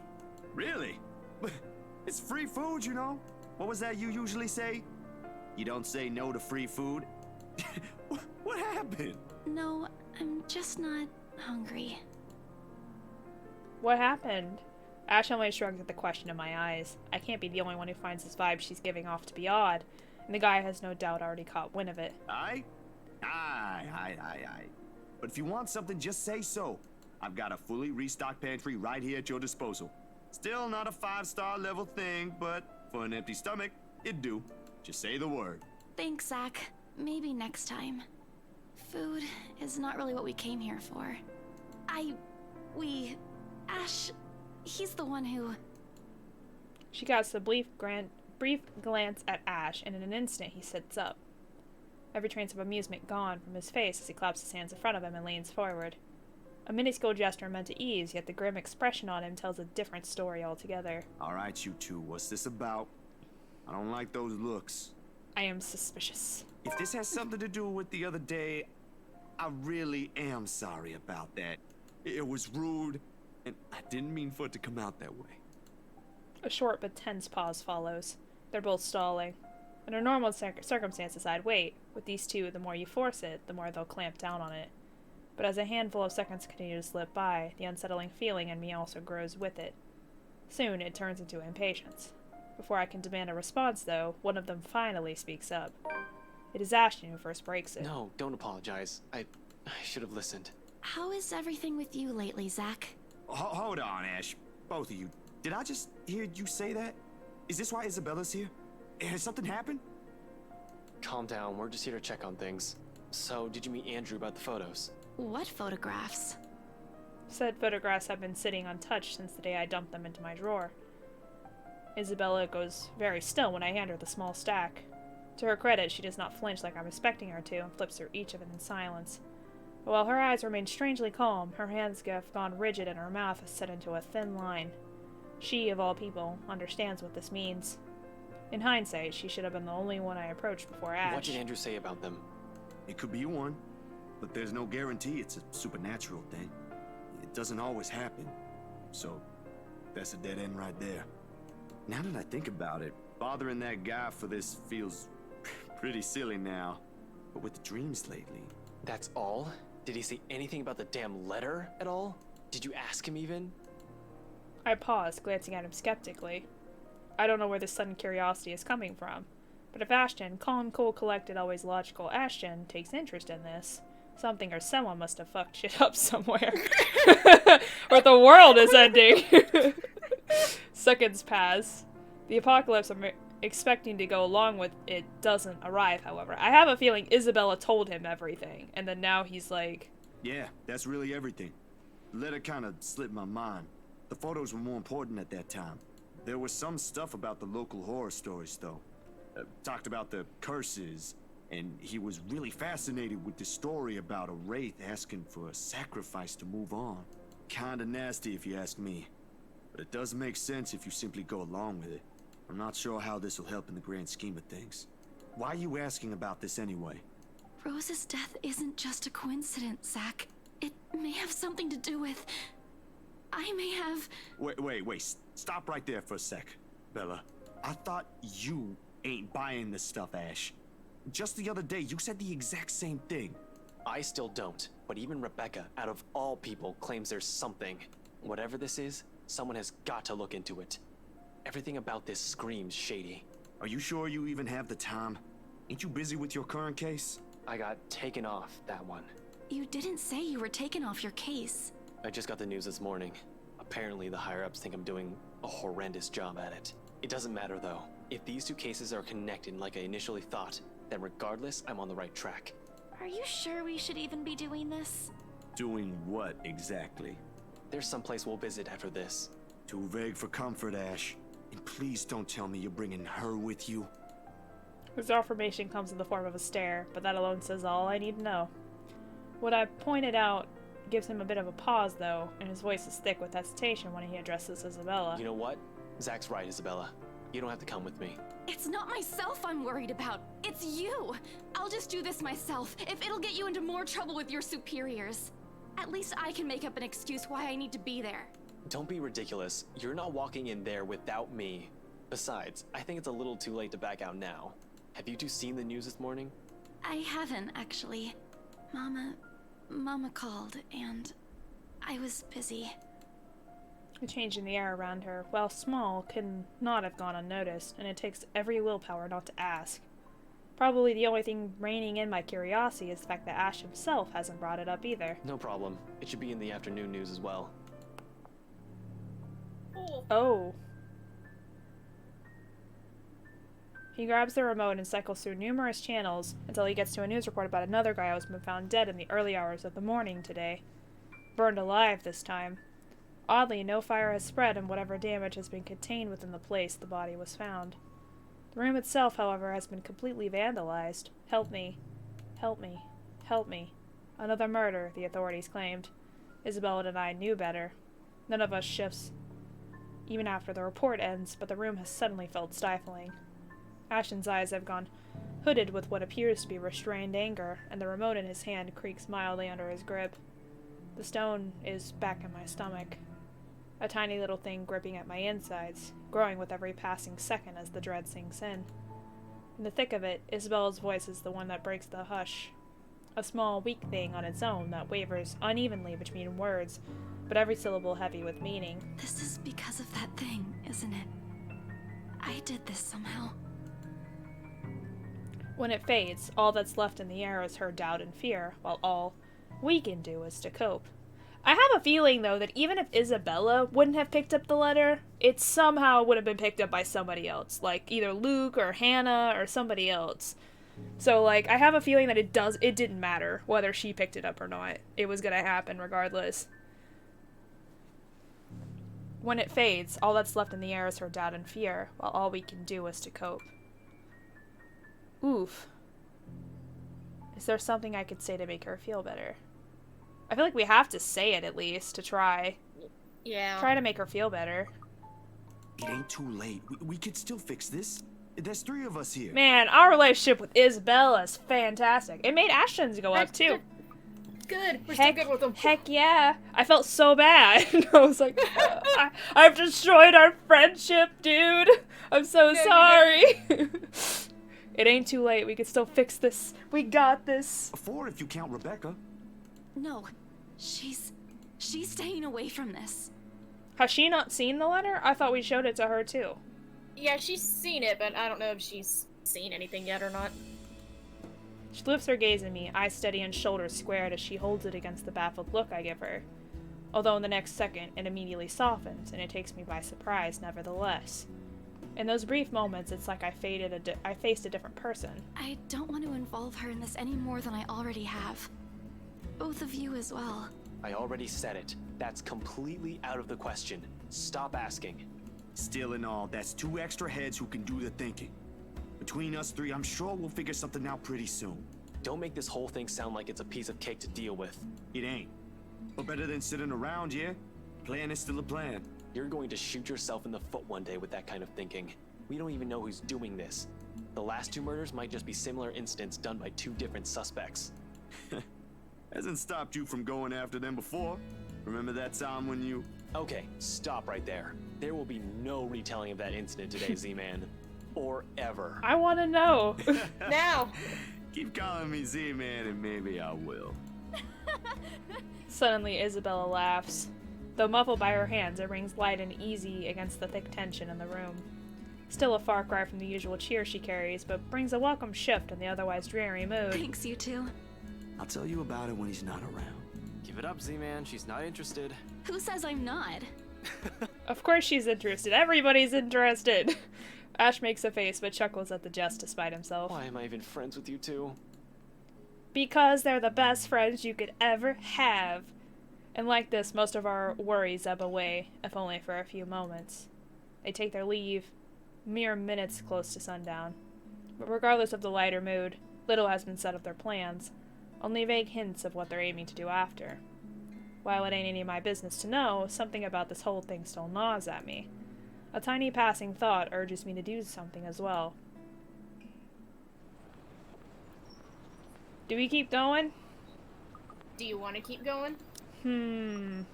That's a good question. How you feeling? I could go longer. So we're on the 29th still, correct? Yeah, because I that think just so. happened. I'm Or assuming getting this ready is to gonna happen. Yeah. This is gonna happen next. Let's keep going until we finish this day. At this hour, Okay. the streets are once again busy with people heading home after a hard day's work. Little of the bustle matters to them as they step out the crowded walkway, however. Ash especially. There's only his goal in mind, and I'd wager there's nothing I can do to stop him at this point. He's probably decided on it long before they made the decision to drop by. But despite this, Isabella lags behind. A worry creased in the back of her forehead as she watches Ash leave to get his car. Something wrong, Bella? No, actually, can you check on Becca for me after this? I really didn't get the chance to tell her where I'm headed off to. Tell her I'm okay, and we're... No, just that. That's all. You sure I should skip on that part? If she finds out about this, she'll be angry.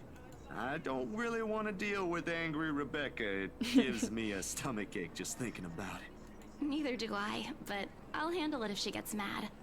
Just make sure she's safe and tell her I to know, be right? careful. Poor Isabella. Feels bad. You too. She's been through a lot of Take shit, care of man. yourself. Almost abruptly, she pauses, the gaze in her eyes hardening as she lapses into another one of those long, distant silences from earlier. This ain't just because of the whole fiasco with the letter anymore. I don't want what happened to Rose to happen to you guys as well. This one cuts deeper. But before I can ask about it, Ashton returns, casually swinging his keys on one hand, and gestures at Isabella. Come on, we don't have much time. Shirley's waiting. Who's sure? Oh, right. Oh. I mean, I can't really get mad at him because I also named my car, so... Don't answer Yeah. that. I don't want to hear it, you huge dork. Says the person who gave her stuffed toys names. Batcat? Aww, Really? I have a bat cat. I do too. It's so Love cute. that cat. Yes, I have two actually now. I ordered another one. They're hanging above my closet door as we speak. It's cute. Yours is just weird. I'll see you later, Zach. She spares me another smile, and I watch her walk off, only now did it occur to me that none of those she gave today ever did reach her eyes. Hanyu? Interesting. I named both of my cars Alice. I make a grab for the back of Ash's parka. He staggers briefly before correcting himself and shooting me a confused stare. Oh, is that the girl that I don't know yet? Because I'm not that far in the story. Is she alright? What? I think I know. Who's okay? That's the other girl, like, with the... I think she has blue hair? Or is it white? But I know she knows, I think it's the little girl that knows Rika. But think it is. I don't know anything about the story after what I've read already. Isabella. She's been, I don't know, out of it today? I think out of all the characters in the entirety of the game, that's the only character I haven't met yet. Did something happen earlier? The scowl on his Yeah, face says it all. It's her? It's who I Okay. was. Yeah. Gotcha. She's actually been like that this morning. I'll ask, figure it but- out. Whether it's in the next chapter or not, I can't say, but... Who knows? I just finished chapter 2 last night, the second arc last night, so I'm still working my way through it slowly but surely. Just do me a favor and watch over her. We have no idea what we're dealing with. I don't know what happened to her since the last time I saw her, but from how she's been doing today, whatever it is, seems like a pretty big deal. Wait, you didn't annoy her again, did you? Because I swear to God, if you did, you've got another thing coming for you. What? No. Why would I? I'm just asking. I'll take your word for it. But if you can find out what's bothering her, that'd be nice. Honestly, I don't think it's the letter this time. I'll see what I can do. Make sure you keep yourself out of harm's way, alright? Yeah, you too. Don't do anything reckless again. Reckless, no. But I can't make you to promise I won't do anything. After seeing that, there's no way in hell I'm going to pretend there ain't a problem when there is. This is a really big one, and I'll be damned if I let anything happen to you guys while I sit here. I'm done running when things get tough. Oof. That's a lot of problems with a car. He's about to argue for a moment, but... Look, bro, if things ain't good, I'll be the first one out. But allow me this one thing, alright? Just this one time. If it doesn't work out, you'll be the first one to know. You can laugh then, or berate me all you want. But please don't ask me to step aside like I'm incapable of doing anything to help. I have no idea if it is the look on my face or the tone of my voice. Ultimately, although his mouth presses into a thin line, he nods. Alright. Stay safe, Zach. When he stumbles into the sidewalk and allows the afternoon crowd to swallow him whole, I like to think the tiny gleam in his eye is the closest we can get to optimism in this situation. Let me see. Okay, so this is happening before that. Definitely. Yeah, because it was that night, and this is still evening time. Whether that alone will be enough to give me a peaceful sleep tonight remains to be said. Oh, there's the next day. Do we want to stop now? Ash's old hair. Used to be swoopier. Swoopier? Yeah, I'm sure they went through some drafts of the characters before they came out with these ones.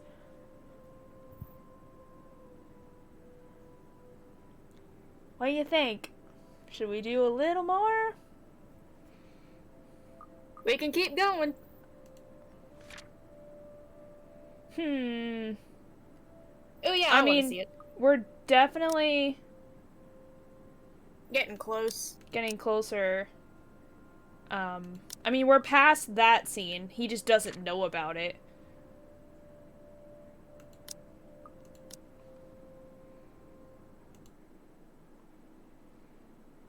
I'm clicking on said link. I am too. There it is. Okay. Oh, wow. It looks so much different. That's crazy.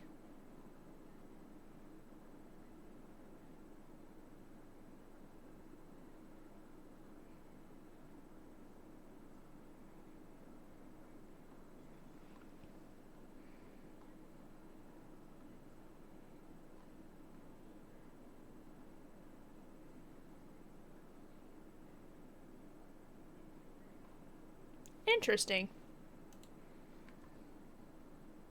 I always do find it really interesting, like, when games, like, change. Yeah. Overdevelopment and whatnot. I'm gonna go a little bit longer. Night falls, and despite my best attempts, sleep continues to elude me. With her image still stuck in my head, flashing every few moments, it catches me off guard.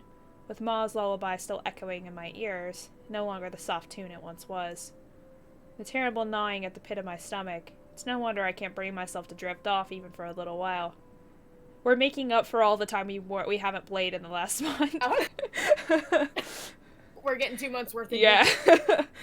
It is not as if there's a complete lack of things to do while waiting for sleep to come, if it ever will. And at 2:45 in the morning, I find myself cleaning my photography equipment for no other reason than to just pass time. Though I am going to be honest, it's not the night terrors that are keeping me wide awake tonight, but the anxiety and the hope I'll hear from Asher or Isabella soon. And for what's perhaps the 42nd time, my eyes shift over to the end of the table where my phone lies still. I've not heard from them since they left. They haven't promised to call, of course, but a small part of me wishes they would have the common sense at the very least. Waiting is a tough game, and with the concern stretching out the minutes far longer than usual, it's impossible for more unpleasant thoughts not to enter my mind. Moreover, it does not help that when the clock finally strikes 3... Oh, my hand stills. This might be it. This might be the buttons! Oh, she's up in the corner! Ew! It'll be a complete and utter lie to say my heart didn't leap straight to my throat in that brief second. My whole body has gone motionless, ears straining for any further sounds. I hate that! A couple of tense seconds pass. Nothing. Of course, with how old the building I'm staying is, power fluctuations ain't it nothing new. Every now and then this would happen, leaving a few tenants in a rather bad mood. Nothing unusual anymore after a few years of living here. But this time, the sudden hush brings with it a stillness that raises the hair at the back of my neck, set my heart beating hard against my chest. Something reeks in the air, and in an instant this place is no longer home. It's a prison. Every rational fiber in my being screams at me to leave. I force myself to swallow and keep a clear head as I lay down all my cleaning tools, and begin gathering together the rest of my things scattered on the table. The camera's body, lenses, filters, diffuser, phone, anything my hand could reach, but in the resulting panic, like in the nightmares, it's the scent that reaches me first. A foul, putrid smell filling my lungs with the heavy stink of death. My fingers clamp tightly to the camera, holding it closer to my body as if the tiny thing will provide enough protection to whatever is with me in the room. Take her picture! It won't, but it's the only comfort I have. In knowing that whoever she is, she had once been human. Perhaps not all of it is gone. Perhaps some of it is still in there. Hello? I know you're in here. What do you want? Oh boy. Something moves behind me, a soft scuttling over the walls followed by the squelch and painful creaking of what can only be rotten flesh and broken bones. Oh, sorry. I didn't know that was the save button, okay. Without hesitation, I roll around my fingers and camera ready, patiently waiting for another movement. I can help you. Whatever it is that keeps you here, I can help. That's what the letter's for, ain't it? Actually, you probably should see. Yeah. It's been a minute. Yeah. Okay. You don't have to keep taking people's lives. There's a brief moment of silence after. For a short while, I think my pleas worked. Oh. I hate that. Stop it. Quit. Then, with no warning, the shuffling resumes, and along with it are the sobs of a woman. Use mouth to look around. How do I look around? How do I look around? Just move. Move with it. And just try to take a picture. Oh, I don't like that. I can't. Oh. Oh. I don't see. I think you have to listen.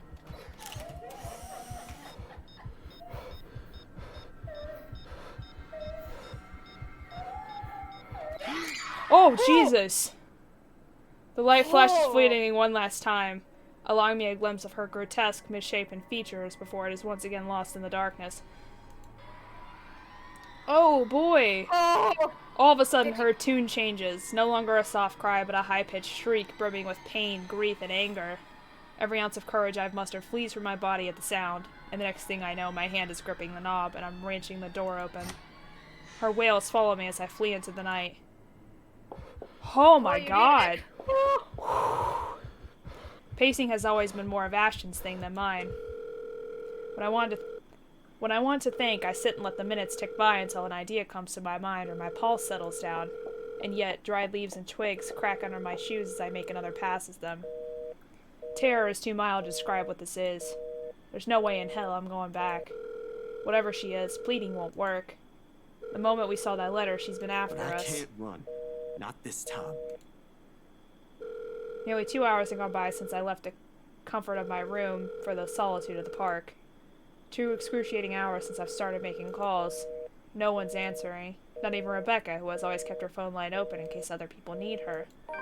Or Isabella, who frequently checks hers for any messages and readily responds as soon as she can afford. It does not help that Ash hasn't said a word where he went off to as well. Damn it! I knew I should have asked him before I let him leave. Knowing him, he can be anywhere. But there's really only one place he'll likely be at this time. The sun has already peaked over the horizon when I make it to the mansion.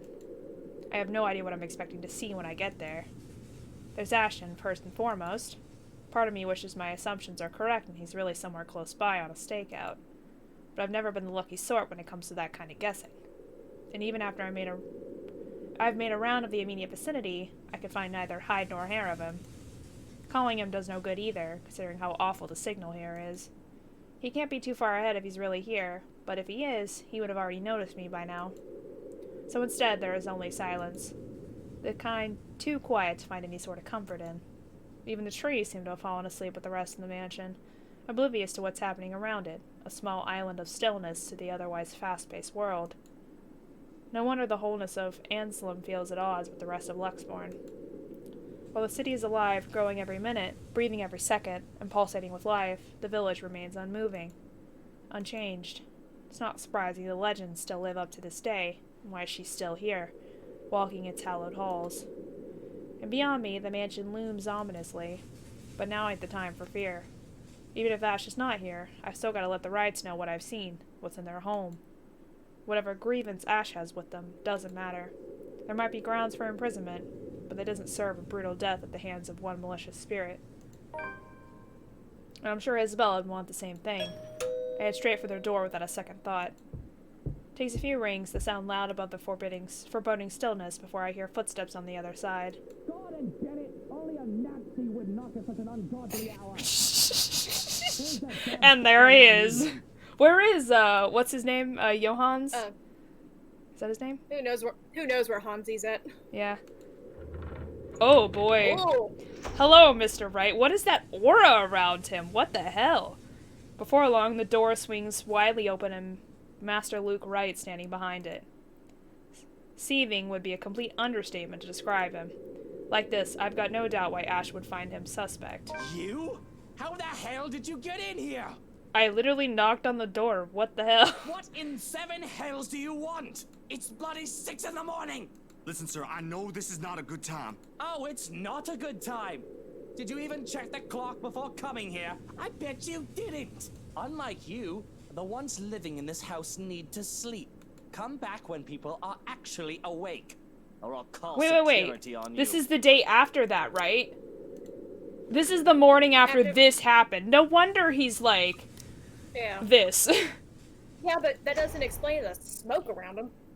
Before I can get a word in, he slams the door to my face and bolts it shut with much finality. Wait, sir, you gotta hear me out. You're both in danger if you stay in there. Have you seen the news lately? Everything's not a coincidence. Only silence answers me.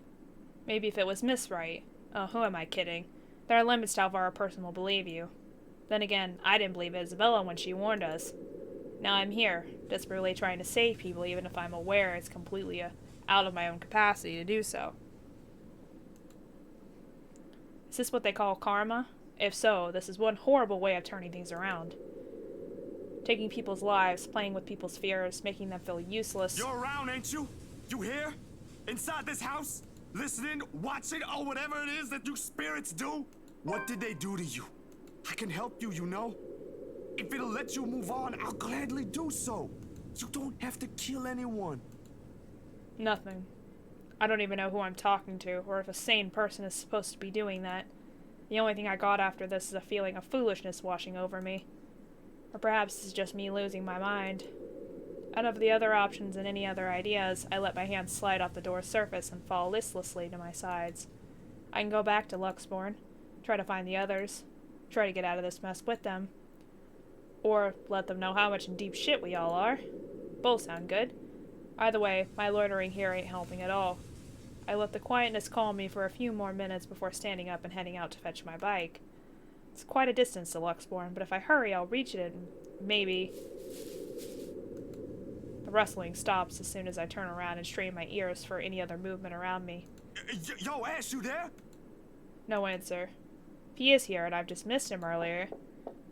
Already my feet are moving in search of him for the second time. It won't hurt to double check. Triple check, even. With how big the property is, he can be anywhere. If things aren't so urgent, if they ain't so dire that lives are at stake, I'd probably have just waited for him to show up again. But damn it! He needs to realize what exactly it is he's dealing with. Yeah, he hasn't seen it yet. That is not just a petty criminal he can simply throw in jail. That it is something beyond the authority his police badge could ever give him. This guy needs to stop playing the big damn hero, sit down and chill.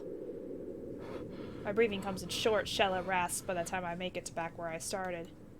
Still no sign of him, and I'm beginning to think I'm just wasting my time here. But that is when I hear it. Oh boy. I'd recognize the melody in a heartbeat. Ma's favorite song. Oh no. I listen for a while, trying to gauge where exactly from the house it's coming from. My feet starts moving before I can stop them. And there, as I circle a corner, from a room in the first floor, a single window is open, but I can't make out whoever's inside. However, I'm sure the singing comes from there. Still, why I'll hear an old tune here of all places, I won't know. It's not an obscure song by any means, but it is pretty rare to find someone who knows this. And for some reason, death seems to follow this song around. Panic lodges itself at the base of my throat at once. Whoever's humming might be... I don't want to be the pessimist now, but on the off chance that it is Miss Wright. Shit. I shouldn't just barge in there. Or I could put myself in danger before I can save anyone. Ash will tell me so in the exact same words. Might even write me a dissertation why this is a bad idea if he ain't so lazy. But damn it, god damn it. Oh. Someone could be in danger. You hear that crying, though? Yeah, that's mnemonic crying right there. Shit, dude. I really don't feel like Ash is out here. Definitely save. I mean, I can save, but... If you want. It's a big choice? Jesus Jesus it is Christ. a big choice. Ah, I'm gonna make the wrong one, I know it. Well, what's your gut saying? Jesus Christ. Probably. It's probably a big choice. Thank you, Saraiden. Thank you so much. Well, I have a feeling...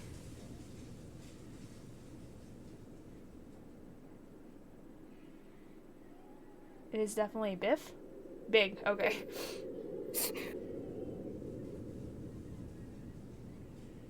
I have a feeling Ash isn't even here. But if we go through the window and she's there and she freaking kills us...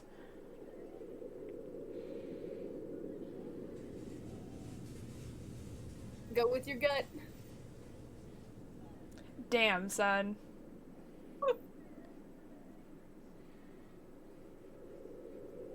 I don't think it's a good idea to go in there. I really don't. Don't laugh at me, Saraiden. Stop it. That's not funny. It is, though. I don't know. Like...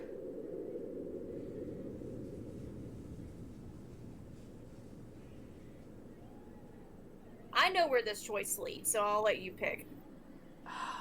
You bitch. I hate you. I hate you.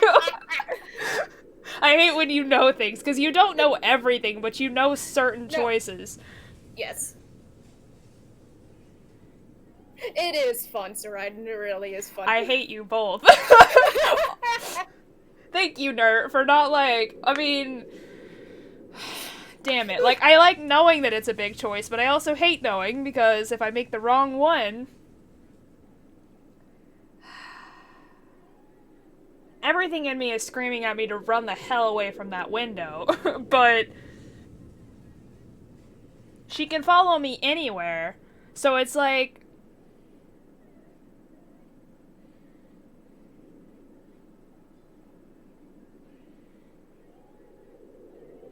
And that demonic, like, laughter, that has to be her. There's no way that's not her. But she could, you know, be attacking Hana. And if that's the case, and we don't do something... I hate to do this to you, but this is entirely your choice. I don't think you hate it at all. I really don't think you care. God damn it. I'm struggling. I'm just curious to see what you pick. I'm probably right. You're probably right. About what? What did I say? Saying that the ghost or whatever might be attacking Hana or something. Yeah. But it is like the 2 buttons meme. It is. It's like the sweat drops are forming and I'm like... God damn it. But I really feel like Ash isn't here, so if I would keep looking, I feel like I'm wasting my time.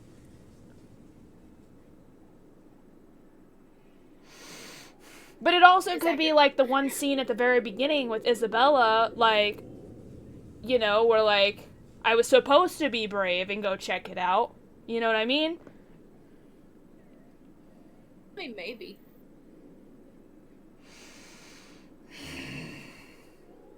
Why is this so hard?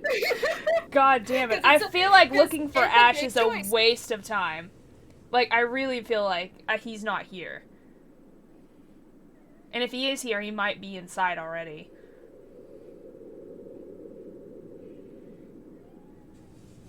Are we gonna be a brave? I feel like we need to be a brave boy. You gonna be brave? I feel like we need to be a brave boy.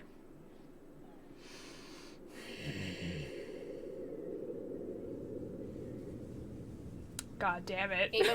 Even with Ash saying don't be reckless, but... But Ash always says that, so like... And then there was that one scene, like, earlier, you know, with Isabella, where you were supposed to be brave.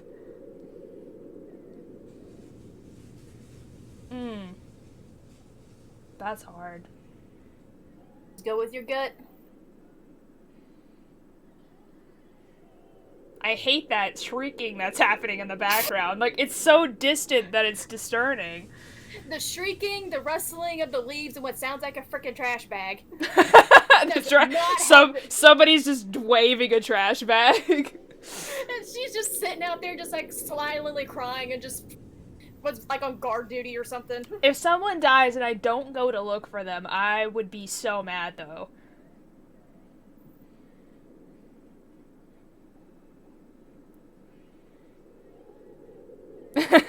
Yeah. They have. I mean, to be fair though, it's like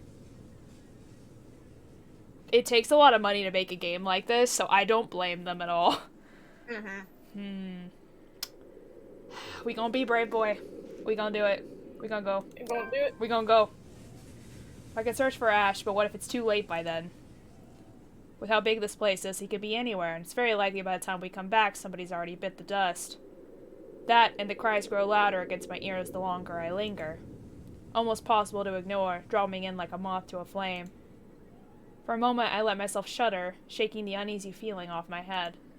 This can't be a good idea, not by a long shot. Still, I've gotta try.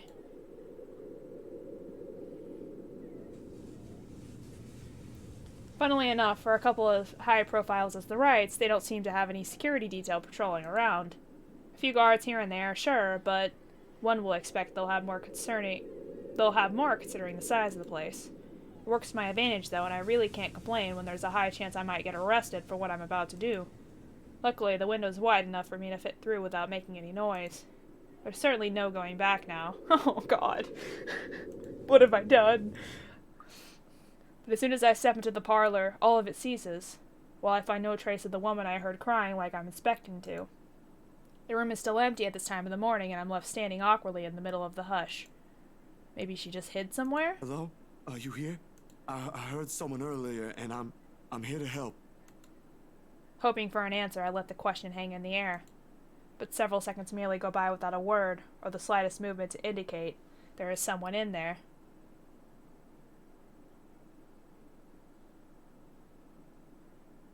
I know, right? Higurashi do be like that. has been here. With the stories I've heard, the things I've seen, it takes effort to keep my brain from going into that line of thought. I'm not going to hurt you. If you're here, say something. Nothing. Am I just hearing things? No, I'm pretty sure I heard someone. But with no one responding, I can't help but feel silly like this. In Higurashi, everything is actually a gun. I mean, there's really not a lot of guns in Higurashi, though, like, actually in the story. Yeah, they don't need guns to murder people. They got torture tools and shit.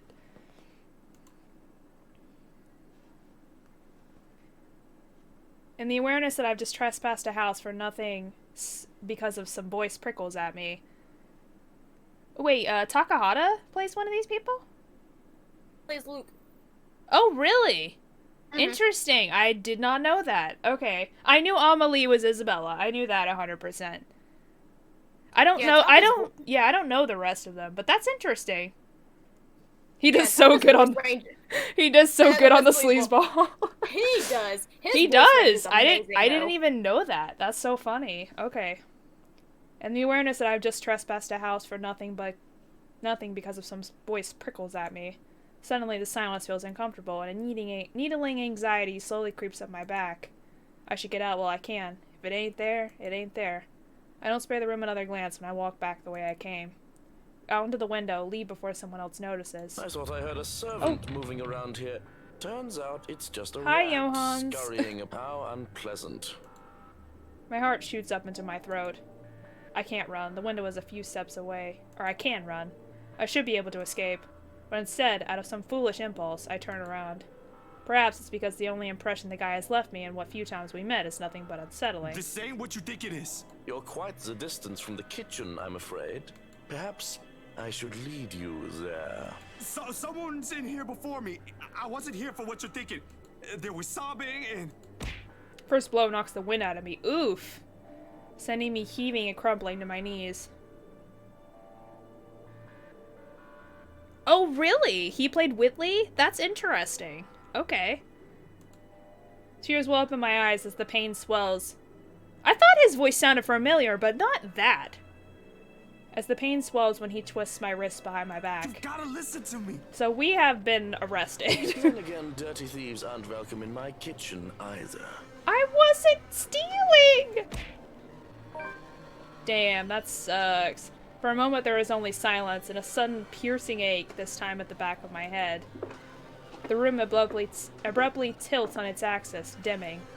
On the verge of unconsciousness, I can only hear the scuffling of foot, the thud of the door being closed, and a woman, crying, asking for help.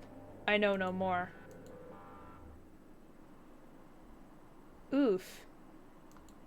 The pain is the worst when I come to. A sharp, piercing ache somewhere at the back of my head, begging to be noticed.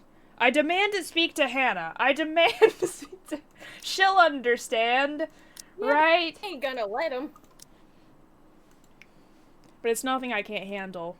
Blearily, I open my eyes, expecting to be greeted by sunlight. Oh, shit. However, the walls that welcome me... I don't like that achievement. It says curiosity killed the cat. I'm gonna die, aren't I? I'm gonna die. The walls that welcome me are unfamiliar. When everything comes into focus, I recognize the place for what it is. A cell. Dark. Don't even make the ooh-woo face, Saraiden. Stop. Dark, cramped, with the only light coming from the moon outside, streaming through the sole window barred by thick metal bars. I've been imprisoned. Memory rushes back to me in sharp bursts. The mansion, looking for Ashton, a familiar tune, and a woman crying. All while my head still aches from the hit I've received. Still better than a morgue, I guess. Gingerly, I pull myself up, stretching the cramps from my shoulder as I do so, but stopping when a sudden movement induces an acute stinging pain right through my arm. Damn, they got me good. What time is it? As expected, they'd taken everything I have on my person. Wallet, cell phone, keys, meds, and even a small pack of gum. Protocol is protocol. The first place, ending back in another cell ain't in my agenda. First time was not a pleasant experience, and this certainly won't be either. Considering who has likely put me in here, it could be much worse. The bars are cold to my touch when I approach it, looking for the person on duty. They'd usually allow us to contact someone, and Ashton, at least, has to know I'm here. He'll be pissed, that I'm quite sure of. But he's the only one who can help prove my innocence and get me out. However much I don't want to rely on him for this. The hallway in front of the cell is empty, but voices float through further in, likely the poor officers assigned to late-night duty. Judging from the snippets of conversation I catch, today's topic over a snack is that moron who thought it's wise to cross the rights. They use other names, too, most of which I'd like to have words with them about in the future. But really, I'm in no position right now. Excuse me? Anyone? Silence. Excuse me! I need to make a... Oh, boy. Blood freezes in my veins, and my grip on the bar tightens as the revolting scene reaches my nose. More than the gore, the foul smell of death hangs heavily in the air. And amidst my better judgment, I turn. Oh, boy. I hate that. Her face is the first thing I see. A gruesome sight on its own, eyes gleaming with nothing but malevolence, blood oozing from the large punctuated wound on her head, mouth open wide in a voidless scream. I clamp on the compulsion to retch. On instinct, I step back, putting as much distance as this cramped cell will allow between us. The bars rattle as soon as my shoulders hit it. A hindrance not to freedom, but to safety. You've got to stop this! We can't help you this way! She moves, in short, sudden, bone-crunching twitches, and I know there is no escape. I'm screaming for help before I know it, jolting the bars with as much force as I could. Somebody! Get me out of here! Anyone, please! Bugger off! Some people are trying to get some sleep here! No! She's here! You've got to let me out! She's gonna kill me! Someone! She's... Oh, I hate that. He dies, doesn't he?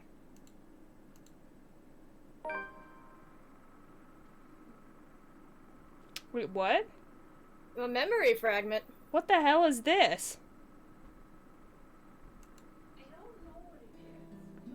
What is a memory fragment? Well... Yeah. And we got that end.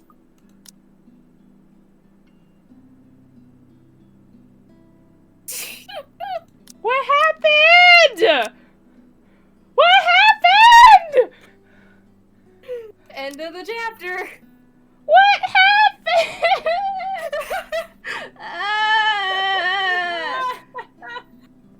Did he die? Is he okay? I don't know. We'll find out. What? It ended like Isabella's did on a cliffhanger. Oh.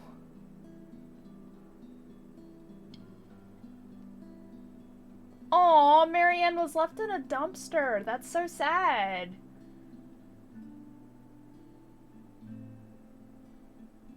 I've not read these, like, very much, so... Yeah. Aw.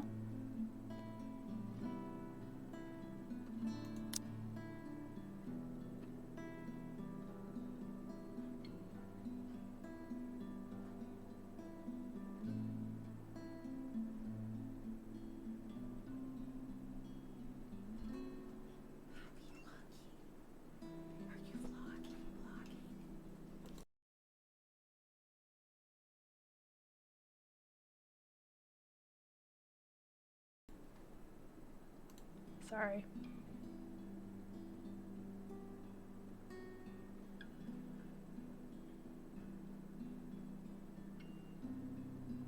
Interesting.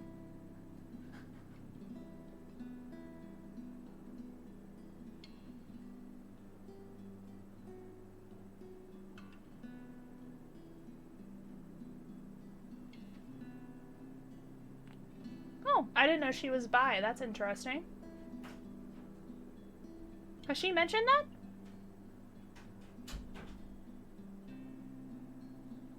I don't know if she has or not. But it says dating different men and women, so interesting. And she settled on that asshole. How does that work? How does that work? Okay, we're definitely stopping here. Oh my god. Yeah, we're my good. brain. I didn't think... Oh, that little character art's really cute. It is. That's adorable. Yes. He is voice. I mean,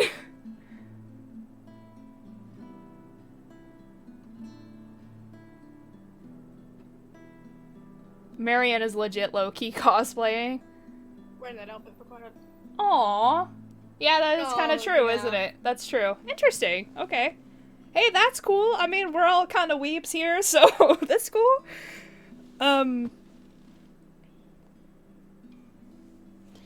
Wow, my brain. I hope he's alive. I hope I did not kill him, but I also got the achievement, Curiosity Killed the Cat, and it said, you poor dear. And I got a memory fragment, and so I don't feel good about that.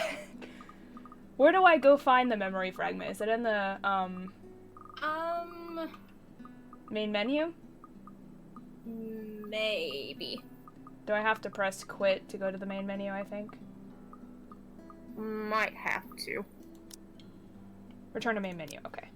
I've already saved, so it's all good. Extras? Either... Music maybe... room, art book, trailer, achievements, credits. Maybe gallery? CGs.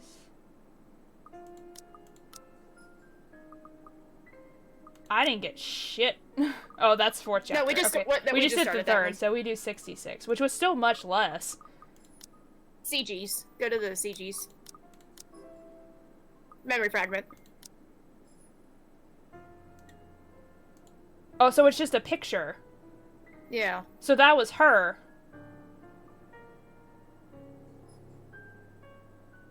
And that bitch in the background is the woman that's on the stained glass and the painting in the mansion. Oh. It looks like she's either being raped or tortured. Probably both. But you can't tell because it's just an image. Mm-hmm. Well, that... I have a feeling that I got that because he died. Is what I'm thinking. Because I didn't get that for any other chapter. So I'm assuming that's why. It just, like... It would make sense to me that that's how that is. They happen for some various bits.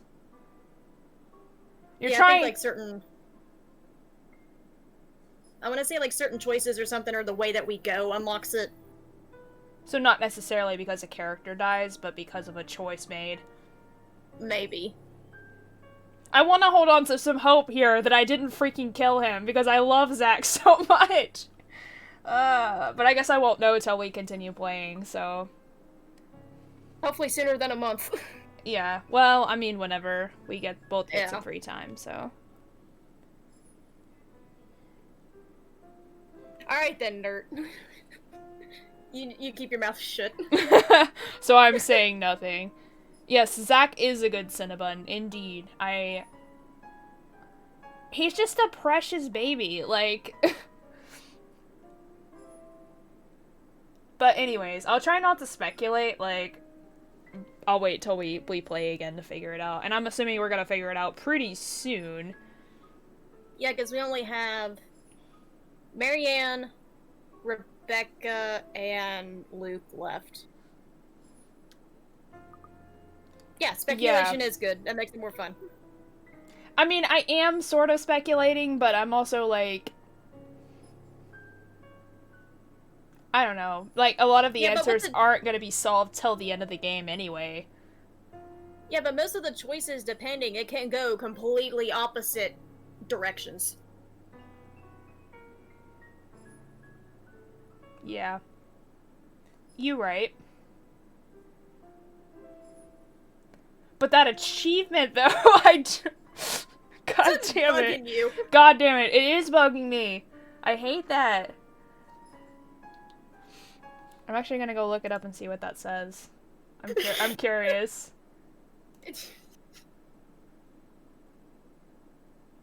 The beginning. So that's unlock a memory fragment. As Curiosity Killed the Cat was the one before it. Yeah.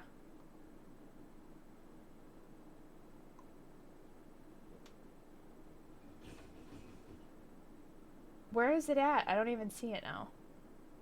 You should go under your achievements and it should list all of That's what what you I'm. got. Oh, there it is. It says be at the wrong place at the wrong time.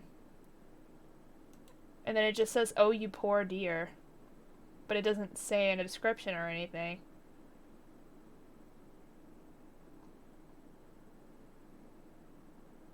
So who knows? Ah! You may have killed him, you may have not. I feel like I killed him. I really do. But that was a big choice, though. Yeah, I knew. I know. And I feel terrible. Well, we don't know for sure he's dead. We don't know for sure. I have a speculation that that has to be what happened. But I mean, as you said, the same thing happened to Isabel, so... Bella. You're right. Sorry, Isabella. Hannah has tainted my brain, I swear to Jesus. Because she wouldn't call her Isabella, she'd call her Isabel every time. And now my brain cannot get that out of my head. That A matters. It really does matter. Alright, anyways, I am hungry and I need to get food, but we went through Zach's route in one go. That's kind of amazing, actually. So you know what, we'll just do that next time. We'll just go through Marianne's start to finish. Well, hers might be longer, though. I don't know. I mean, if you think about it, I think Isabella's took us 3 parts, but I think we only did, like, an hour per chapter. Yeah, we sat here for, like, 3 hours straight, so that's about... That sounds about right. Well, I think depending on choices, Luke's can either be really, really short or really, really fucking long. I think Isabella's took us, like, 3.5 hours. I'm not so sure about Hana's. We went about almost about 3. About 3, it looks like.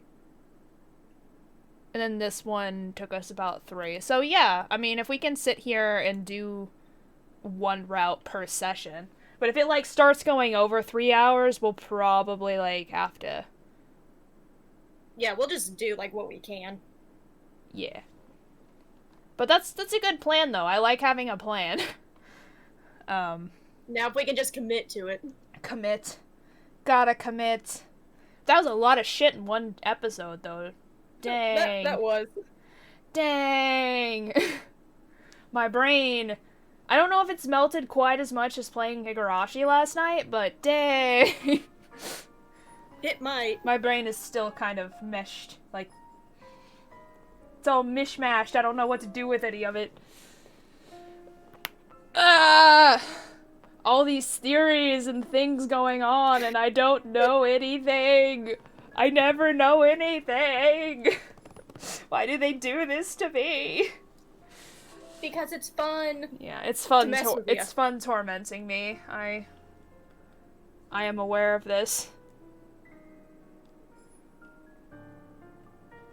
Alright, anyways, I'm gonna go get food, and we're gonna end this here, and we're gonna pick this up whenever we can. It may be a couple weeks, hopefully not quite a month, but sooner. Whenever we come back, we'll get to Marianne's route, and hopefully do that all in one go. That'll give us something to look forward to.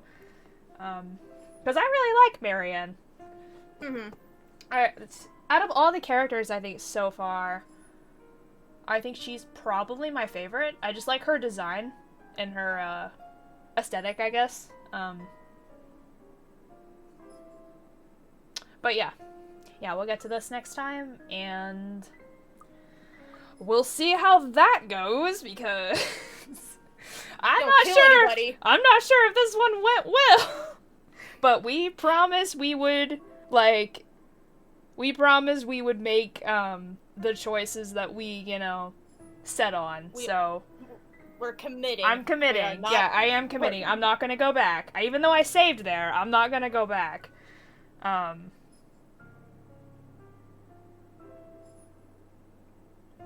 But yeah. We will get back to this then, and we'll see what happens with Marianne. So, thanks everybody so much for coming to stream. I appreciate it, and I will see you all next time. Bye!